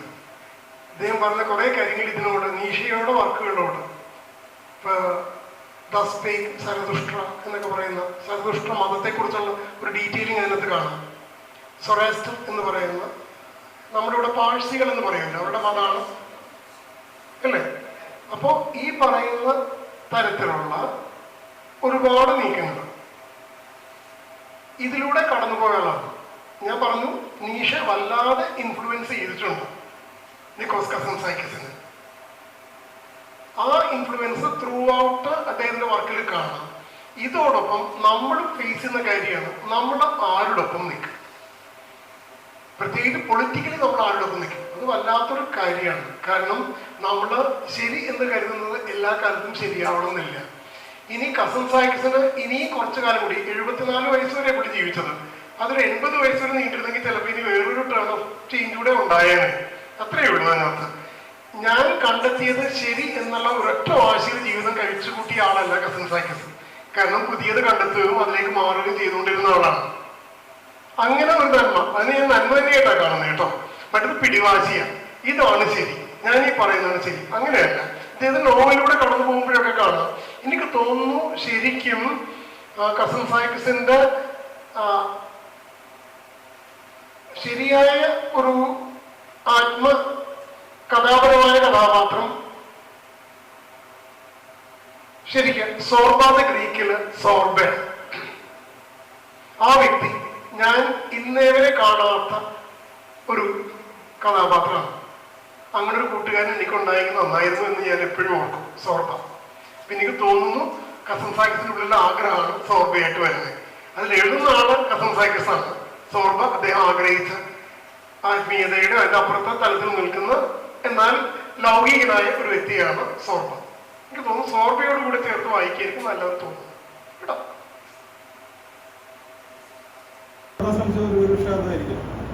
പക്ഷെ ക്രിസ്തുവിനെ പിന്നീട് കൃഷ്ണ ഒരിക്കലും സ്വന്തം പേരിൽ മതം സ്ഥാപിക്കണമെന്നും പറഞ്ഞില്ല. ക്രിസ്തുവിനെ ഒരു പ്രതിരൂപമാക്കി വെച്ചുകൊണ്ട് പിന്നീട് അത് മതം സ്ഥാപിക്കുകയും സഭകൾ സ്ഥാപിക്കുകയും ചെയ്യുമ്പോൾ ഇത് കൂടുതൽ സങ്കീർണമാവുകയും മനുഷ്യൻ ഈ ആത്മീയതയിൽ നിന്ന് അകന്നു പോവുകയും ചെയ്യുന്നു എന്നാണ്. ഈ മതം എന്ന് പറഞ്ഞാൽ അതൊരു ഒരു സ്വാഭാവിക പരിണാമമായിട്ട് സംഭവിക്കുന്നതാണ്. അപ്പോൾ അതായത് ഒരു മനുഷ്യന്റെ കൂടെ ഒരു 12 പേരെ ഉള്ളെങ്കിൽ ഇറ്റ്സ് ഓക്കെ, അതിന് വലിയ സ്ട്രക്ചറോ കാര്യങ്ങളോ ആവശ്യമില്ല. 12 120 ആകുമ്പോൾ 120 1200 ആകുമ്പോൾ 12,000 ആകുമ്പോൾ 1,20,000 ആകുമ്പോൾ ഇങ്ങനെ ഇത് കൂടുമ്പോൾ അതിന് സ്വാഭാവികമായ ചില പരിണാമങ്ങൾ സംഭവിക്കും. അതിന് ചില കാര്യങ്ങളും ആ ക്രിസ്തുവിനെ ആഘോഷിക്കാനായിട്ടുള്ള, അപ്പൊ അത് എപ്പോഴും അതിനെ നമ്മൾ ഈ ക്രിസ്തുവിന്റെ അന്തസത്തയിൽ നിന്ന് തന്നെ അതിലേക്ക് തന്നെ എപ്പോഴും പൊയ്ക്കൊണ്ടിരിക്കാതിരുന്നാൽ സ്വാഭാവികമായിട്ടും അത് തെറ്റിദ്ധരിക്കപ്പെടാം, അതിൽ കുറവുകൾ സംഭവിക്കാം. അത് ആൾക്കൂട്ടത്തിൽ വന്നു ചേരുന്നത് അതൊരു മതത്തിന്റെ കുഴപ്പമാണെന്ന് പറയുന്നില്ല. മതത്തിന്റെ കുഴപ്പമാകണമെങ്കിൽ അതിന്റെ മതത്തിന്റെ പ്രത്യയശാസ്ത്രത്തിന് കുഴപ്പമുണ്ടാകും. ഇപ്പൊ നമ്മളിപ്പോ ഒരു പാർട്ടിയെ, ഒരു രാഷ്ട്രീയ പാർട്ടിയെ നല്ലതാണോ മോശമാണോ എന്ന് മനസ്സിലാക്കുന്നത് ആ പാർട്ടിയിൽപ്പെട്ട 1 or 2 പേരുടെ സ്വഭാവം കൊണ്ടല്ലല്ലോ. ഈ പാർട്ടി മുമ്പോട്ട് വയ്ക്കുന്ന പ്രത്യയശാസ്ത്രം, അതുപോലെ യേശുക്രിസ്തു മുന്നോട്ട് വയ്ക്കുന്ന പ്രത്യയശാസ്ത്രം, അത് ലോക സമാധാനത്തിനും സ്നേഹത്തിനും ക്ഷമയ്ക്കും ത്യാഗത്തിനും മാത്രം ഉതകുന്നത്. അതിനപ്പുറത്തോട്ടൊന്നും പറ്റത്തില്ല. ഇപ്പൊ ഒരു ക്രിസ്ത്യാനി ക്രിസ്തുവിനെ വായിച്ച് തീവ്രവാദിയായാൽ എങ്ങനെ ആകാം? ക്രിസ്തുവിനെ വായിച്ച് തീവ്രവാദിയായാൽ ഒരു കർണം തടിക്കുമ്പോൾ മറ്റേ കർണം കാണിച്ചു കൊടുക്കാം. ക്രിസ്തുവിനെ ഉപേക്ഷിച്ച് തീവ്രവാദിയായാലേ പ്രശ്നമാകാൻ പറ്റും. അപ്പം ഈ മതം അതുകൊണ്ട് ഇതിനകത്ത് ആള് കൂടുമ്പോൾ ക്രിസ്തുവിനെ കൃത്യമായിട്ട് ഉൾക്കൊള്ളാതെ ആ മതത്തിന്റെ പശ്ചാത്തലത്തിൽ മാത്രം ആ ജനിച്ചു വീഴുന്ന ആ ക്രിസ്ത്യൻ കൾച്ചറിന്റെ പശ്ചാത്തലത്തിൽ മാത്രം ക്രിസ്തുവിനെ കണ്ടുമുട്ടാതെ പോകുമ്പോൾ അതിൻ്റെതായ കുഴപ്പങ്ങളുണ്ടാകാം. അത് ക്രിസ്തുവിന്റെ പ്രശ്നവും ക്രിസ്തുവിന്റെ പ്രത്യയശാസ്ത്രത്തിന്റെ പ്രശ്നമാകണമെന്നില്ല. ഇപ്പൊ പള്ളിയിൽ പെരുന്നാൾ നടക്കും, അതിന്റെ ഏറ്റവും അടിസ്ഥാനം അവിടെ അർപ്പിക്കുന്ന ബലിയും യേശു ക്രിസ്തുവിന്റെ തിരുശരീരമാണ്. പക്ഷേ അതറിയാത്ത ഒരാള് പള്ളി മുറ്റത്ത് നടക്കുന്ന കളിപ്പാട്ടങ്ങളുടെ കച്ചവടവും ബലൂൺ കച്ചവടവുമാണ് പെരുന്നാളെന്ന് ധരിക്കുന്ന ഒരാള് ആ ധാരണയിൽ ജീവിച്ചാൽ അതിൻ്റെതായ കുഴപ്പങ്ങളുണ്ടാകും. അത് അതിന്റെ അന്തസത്തയുടെ കുഴപ്പമല്ല, അതിലേക്ക് ഒരു മനുഷ്യന് എത്തിപ്പറ്റാൻ സാധിക്കാത്തതിന്റെ കുഴപ്പം. അപ്പം നമ്മൾ പ്രസംഗിക്കുന്നവരും അച്ഛന്മാരും എല്ലാവരും എപ്പോഴും ശ്രമിക്കുന്നത് അതിന്റെ യഥാർത്ഥത്തിലേക്ക് ആളെ കൊണ്ടുപോകാൻ ശ്രമിക്കുക. അതാണ് അതിനെക്കുറിച്ച് പറയാനുള്ളത്. ഒരു കാര്യം കൂടി, ഹിറ്റ്ലർ ഉണ്ടല്ലോ ഒരിക്കലും പറഞ്ഞു 2 യഹൂദരാണ് ഈ ഭൂമി നശിപ്പിച്ചതെന്ന്. ഒരെണ്ണം ക്രിസ്തുവും മറ്റത് കാൾ മാർക്സ്. നമ്മുടെ വാക്കുകൾ ഉപയോഗിച്ചല്ലോ. അപ്പൊ നമ്മുടെ ഈ എക്കാർഡ് മിനിസ്ട്രി എന്ന് പറയുന്ന ഒരു ക്രൈസ്തവ ഡിസ്ട്രിക്റ്റിനെ കുറിച്ച് ഞാൻ കേട്ടിട്ടുണ്ട്. എക്കാർഡ് മിനിസ്ട്രി. അപ്പോൾ അവരൊക്കെ കൂടുതൽ ഈ ഡിറ്റാച്ച്മെൻ്റ് ആണല്ലോ അവരുടെ ലൈഫിലൂടെ. പിന്നെ നമ്മുടെ തലമുറയിലേക്ക് വരുമ്പോൾ ഫാദർ സെബാസ്റ്റ്യൻ കാപ്പൻ, അതല്ലെങ്കിൽ നമ്മുടെ ഡൽഹിയിലെ കുറച്ച് നാൾ ബുദ്ധിമുട്ടിയ സ്റ്റാൻ സ്വാമി. ഇപ്പം നമ്മുടെ അച്ഛൻ സാറ് ഇവിടെ ഇരിക്കുമ്പോൾ തൊട്ട് പറയിൽ എം കെ സാനു മാഷിൻ്റെ പടമാണ് കാണുന്നത്. അവരെല്ലാം ഒരു ഹ്യൂമനിസ്റ്റിക് കാഴ്ചപ്പാടിൽ സമൂഹത്തിൻ്റെ നന്മയും സമാധാനമാണ് പ്രധാനമായിട്ടും പ്രതിനിധീകരിച്ചത്. അപ്പോൾ ആ ഒരു ഇൻസ്പിറേഷണൽ നമ്മുടെ ലൈഫിൽ ഒത്തിരി ഇമ്പാക്റ്റ് ചെയ്യുകയും ആ ഒരു പീസിൻ്റെ പാതയിലേക്ക് നമ്മളെ ഓരോരുത്തരും നയിക്കുകയും ചെയ്യും. പക്ഷേ ഇതൊരു മൾട്ടി ഡൈമെൻഷണൽ സ്പേസിലാണ് ഇത് സംഭവിക്കുന്നത്. അപ്പോൾ അതിൽ മതത്തിനും കൾച്ചറിനും ഒക്കെയുള്ള പ്രാധാന്യം പോലെ തന്നെ മാനവീയതയ്ക്കും, അപ്പോൾ ആ ഒരു സർക്കുലർ ഫോർമാറ്റിലൂടെയാണല്ലോ ഈ ഒരു പ്രോസസ്സ് സംഭവിക്കുന്നത് നമ്മുടെ ലൈഫിൽ. അപ്പോൾ നമുക്ക് ഒരു ഭാഗത്തെ മാത്രം കമ്പാർട്ട്മെന്റലൈസ് ചെയ്യാൻ പാടില്ല, അല്ലേ? ശരിയല്ല. അപ്പോൾ അവരുടെ ലൈഫ് ചെറുപ്പം മുതലേ ഇങ്ങനെ കാണാത്ത പ്രൈസിനെ കുറിച്ച് തന്നെ നമ്മൾ പറയുന്നു. പിന്നെ അച്ഛനോടൊരു കാര്യം ചോദിക്കാനുള്ളത്, ചില ആളുകൾക്ക് ഈ ഫാദർഹുഡ് എന്ന് പറയുന്ന ആ ഒരു കൺസെപ്റ്റുമായിട്ട് റെക്കൺസൈൽ ചെയ്യാൻ ബുദ്ധിമുട്ടുള്ളവരുണ്ട്. കാരണം വളരെയധികം പീഡനങ്ങൾ പിതാക്കന്മാരുടെ ഭാഗത്തു നിന്നുണ്ടായിട്ടുള്ള ആൾക്കാരുണ്ട്. അപ്പോൾ ഞാൻ മനസ്സിലാക്കിയത് അമേരിക്കയിലുള്ള ചില ക്രിസ്ത്യൻ ഇൻസ്റ്റിറ്റ്യൂഷനിലുള്ള ചില ആളുകൾ പോലും ഹെവൻലി ഫാദർ എന്ന് പ്രാർത്ഥിക്കുന്നതിന് പകരം ഹെവൻലി മദർ എന്നുള്ള വാക്കാണ് അവർക്ക് കംഫർട്ടബിളായിട്ട്. അപ്പം നമുക്ക് ആ ഒരു ഈ മാതൃത്വം, പിതൃത്വത്തെക്കുറിച്ച് നമ്മൾ പറയുമ്പോൾ ഉള്ള മഹനീയത നമ്മൾ തീർച്ചയായിട്ടും നമ്മൾ വളരെ റെസ്പെക്ട്ഫുള്ളായിട്ട് ഓണർ ചെയ്യുന്ന കാര്യം. പക്ഷെ അതോടൊപ്പം തന്നെ ഈ മാതൃത്വത്തിൻ്റെ ഒരു തലം കൂടെ ഈ ഒരു ഇതിലേക്ക് കൊണ്ടുവരുവാനായിട്ട് എങ്ങനെയാണ് നമുക്ക് സാധിക്കുന്നത്, അതുമായിട്ട് എങ്ങനെ നമുക്ക് റെക്കൺസൈൽ ചെയ്യാൻ? കാരണം അച്ഛനറിയാമല്ലോ, ചില ആളുകൾ ഈ പിതാക്കന്മാരാൽ അബ്യൂസ് ചെയ്യപ്പെട്ട ട്രോമാറ്റിക് ആയിട്ടുള്ള കണ്ടീഷൻസ് ജീവിക്കുന്നവർ, അവരൊക്കെ എങ്ങനെയാണ് ഇതുമായിട്ട്? ഫാദർ എന്ന് പറയുമ്പോൾ അതൊരു ഡെസിഗ്നേഷൻ ആയിട്ടും ഒരു സ്ഥാനമായിട്ടും കാണുന്നത് കൊണ്ടാണ്. ഈ ഫാദർ എന്ന് പറഞ്ഞാൽ ഒരു സ്നേഹത്തിന്റെ പേരാണ്. അത് മദറും ഫാദറും ബ്രദറും അല്ലാതെ. അപ്പൊ ബൈബിളിൽ ആ സ്നേഹത്തിനും ഒരു കൃത്യമായ ഒരു കോൺസെപ്റ്റ് ഉണ്ട്. അതൊരു പക്ഷേ എല്ലാ പേരൻസും പോലും അറിയേണ്ട ഒരു കാര്യമുണ്ട്. ഇപ്പൊ ഫാദർ എന്നുള്ള കോൺസെപ്റ്റിൽ റെക്കൺസിൽ ചെയ്യാൻ പറ്റാത്തത് ഫാദറുമായിട്ട് ബന്ധപ്പെട്ടൊരു അധികാരം അല്ലെങ്കിൽ എന്തെങ്കിലുമൊക്കെ പ്രശ്നങ്ങൾ. ഇപ്പം ബൈബിളിൽ ഈശോ ശിഷ്യന്മാരോട് പറയുന്ന ഒരു കാര്യമുണ്ട്, ഞാൻ നിങ്ങളെ ദാസന്മാരെന്ന് വിളിക്കുകയില്ല, നിങ്ങളെന്നെ യജമാനെന്ന് വിളിക്കും, പക്ഷെ ഞാൻ നിങ്ങളെ ദാസന്മാരെന്ന് വിളിക്കുകയില്ല, ഞാൻ നിങ്ങളെ സ്നേഹിതരെന്ന് വിളിക്കും എന്ന് പറഞ്ഞാൽ ഒരു friendliness, U are my friend എന്ന് പറഞ്ഞാൽ അവിടെ ഉയർച്ച താഴ്ചയില്ലാത്ത ബന്ധം. നമ്മുടെ ഫ്രണ്ട്സിനെ കുറിച്ച് പറയുന്നത് എന്താണ്? ഞങ്ങൾ തമ്മിൽ ഒരു വാടാപോടാ റിലേഷൻഷിപ്പാണ് അല്ലേ എന്ന് പറഞ്ഞാൽ ഫാദർ എന്ന് നമ്മൾ പറയുന്നെങ്കിലും അതൊരു സ്നേഹത്തിന്റെ പേരാണ്. ആ ഫാദറിന്റെ സ്നേഹത്തിന്റെ സ്വഭാവം സുഹൃത്തിൻ്റെതുമാകണം. ഈ ഫാദർ എന്ന് പറയുന്നതിനകത്ത് അറിയാതെ കിടക്കുന്ന അധികാരം ബൈബിൾ ഉദ്ദേശിക്കുന്നില്ല. അപ്പൊ നമ്മുടെ ഫാമിലിയിലും അപ്പനെന്തോ ഇത്തിരി അധികാരം ഉണ്ടെന്നുള്ളതാ അല്ലേ? ഒരപ്പൻ എൻ്റെ അടുത്ത് പറയുന്നത്, അച്ഛാ മക്കൾക്ക് എന്നെ തീരെ പേടിയില്ല. ഞാൻ നല്ലതല്ലേ? അല്ല എന്നാലും അതല്ലല്ലോ അച്ഛാ, ഒട്ടും പേടിയില്ല അച്ഛാ. ഞാൻ പറഞ്ഞപ്പോ അത്രയ്ക്ക് നല്ലതല്ലേ? ഇല്ല അച്ഛാ, ഞങ്ങളുടെയൊക്കെ കാലത്ത് അപ്പൻ ആ മുറ്റത്തെത്തുമ്പോഴേ ഞങ്ങൾക്ക് പേടിയാണ്.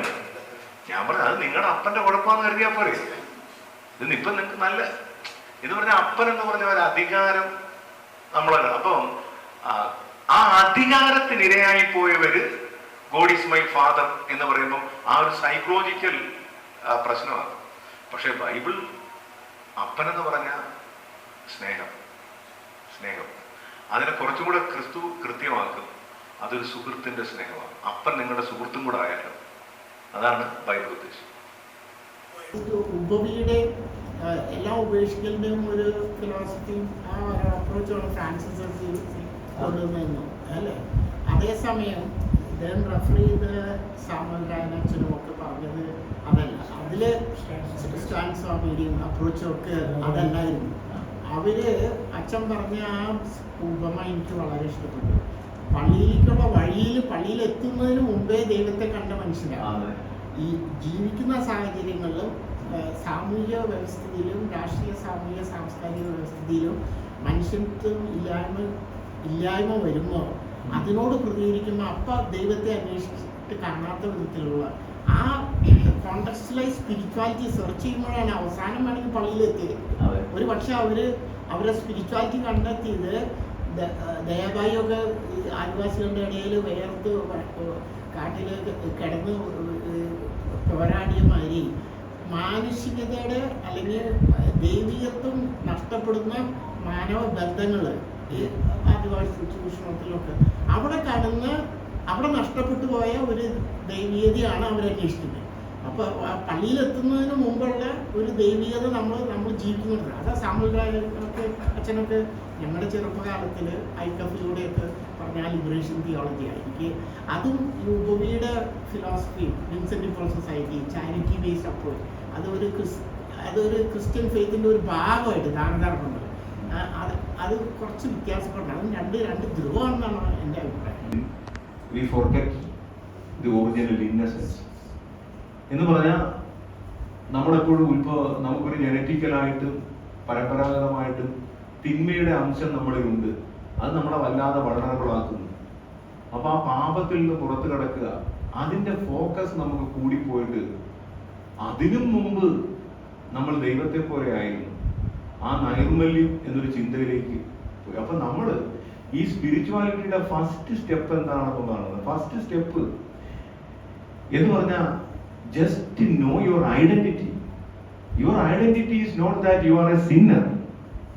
Your identity that you are the son of God. You are God's children. അതാണ് ആ ഐഡന്റിറ്റി. ആ ഐഡന്റിറ്റി നിങ്ങൾ ഉൾക്കൊണ്ടുകൊണ്ടാണ് അവിടെ നിന്ന് യാത്ര ആരംഭിക്കണമെന്നുള്ളതാണ്. ആ ഐഡന്റിറ്റിയിൽ നിന്ന് റോങ് ഐഡന്റിറ്റിയിലേക്ക് പോയിട്ടുണ്ടെങ്കിൽ തിരിച്ചു പറഞ്ഞാൽ ആ ഐഡന്റിറ്റി നിലനിൽക്കുക എന്നുള്ളതാണ്. അല്ലാതെ നമ്മളൊരു തെറ്റായ ഐഡന്റിറ്റിയിൽ പെട്ടുപോയിട്ട് അതിന് അധ്വാനിച്ച് പോവുക എന്ന് പറഞ്ഞാൽ ദുഷ്കരമാണ്. ശരിക്കും യാഥാർത്ഥ്യം കണ്ടെത്തിയിട്ടില്ലാത്ത ഒരു ആത്മീയ വ്യാപാരം നടത്തുക. അതാണ് ആ സിനിമയിലെ ഫോക്കസ് പോയിന്റ് ആയിട്ട്. അല്ലെങ്കിൽ ബൈബിളിൽ തന്നെ വായിക്കുമ്പോൾ നമ്മളൊന്ന് മറ്റൊരു തരത്തിൽ കാണുമ്പോൾ അതാണ്, ആ നീ ദൈവത്തിന്റെ ഛായയിലും സാദൃശ്യത്തിലും സൃഷ്ടിക്കപ്പെട്ടു എന്ന് ബൈബിൾ പറയുന്നു. കുറച്ച് കഴിയുമ്പോൾ വേറൊരാൾ പറയുന്നു ഇത് കഴിച്ചാൽ നീ അതുപോലെ ആകുമെന്ന് പറയുന്നു. എന്ന് പറഞ്ഞാൽ ഇപ്പൊ നീ അതല്ല എന്ന് പഠിപ്പിക്കുന്നു. I am not body, I am not even a mind, I am the image and likeness of God. അതിനെ ആവരണം ചെയ്ത ഒരു ശരീരം.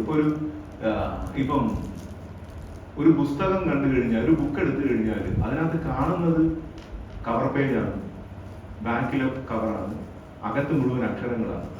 പക്ഷെ അടിമുടി കാണാത്തൊരു കാര്യം ആശയമാണ്, വായിച്ചനുഭവിക്കുന്നത്. ഇതുപോലെ നിങ്ങളിൽ അടിമുടി ദൈവമാണ്. ഈ പുസ്തകത്തിലെ ആശയം പോലെ നിങ്ങളിൽ അടിമുടി ദൈവമാണ്. നിങ്ങളിൽ കാണുന്ന ശരീരവും മനസ്സും അല്ല നിങ്ങളിൽ നിറഞ്ഞു നിൽക്കുന്ന ദൈവമാണ്.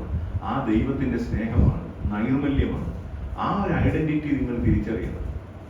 അതാണ് in obsession with original sin, you forget the original innocence. Come back to that innocence. Thank you.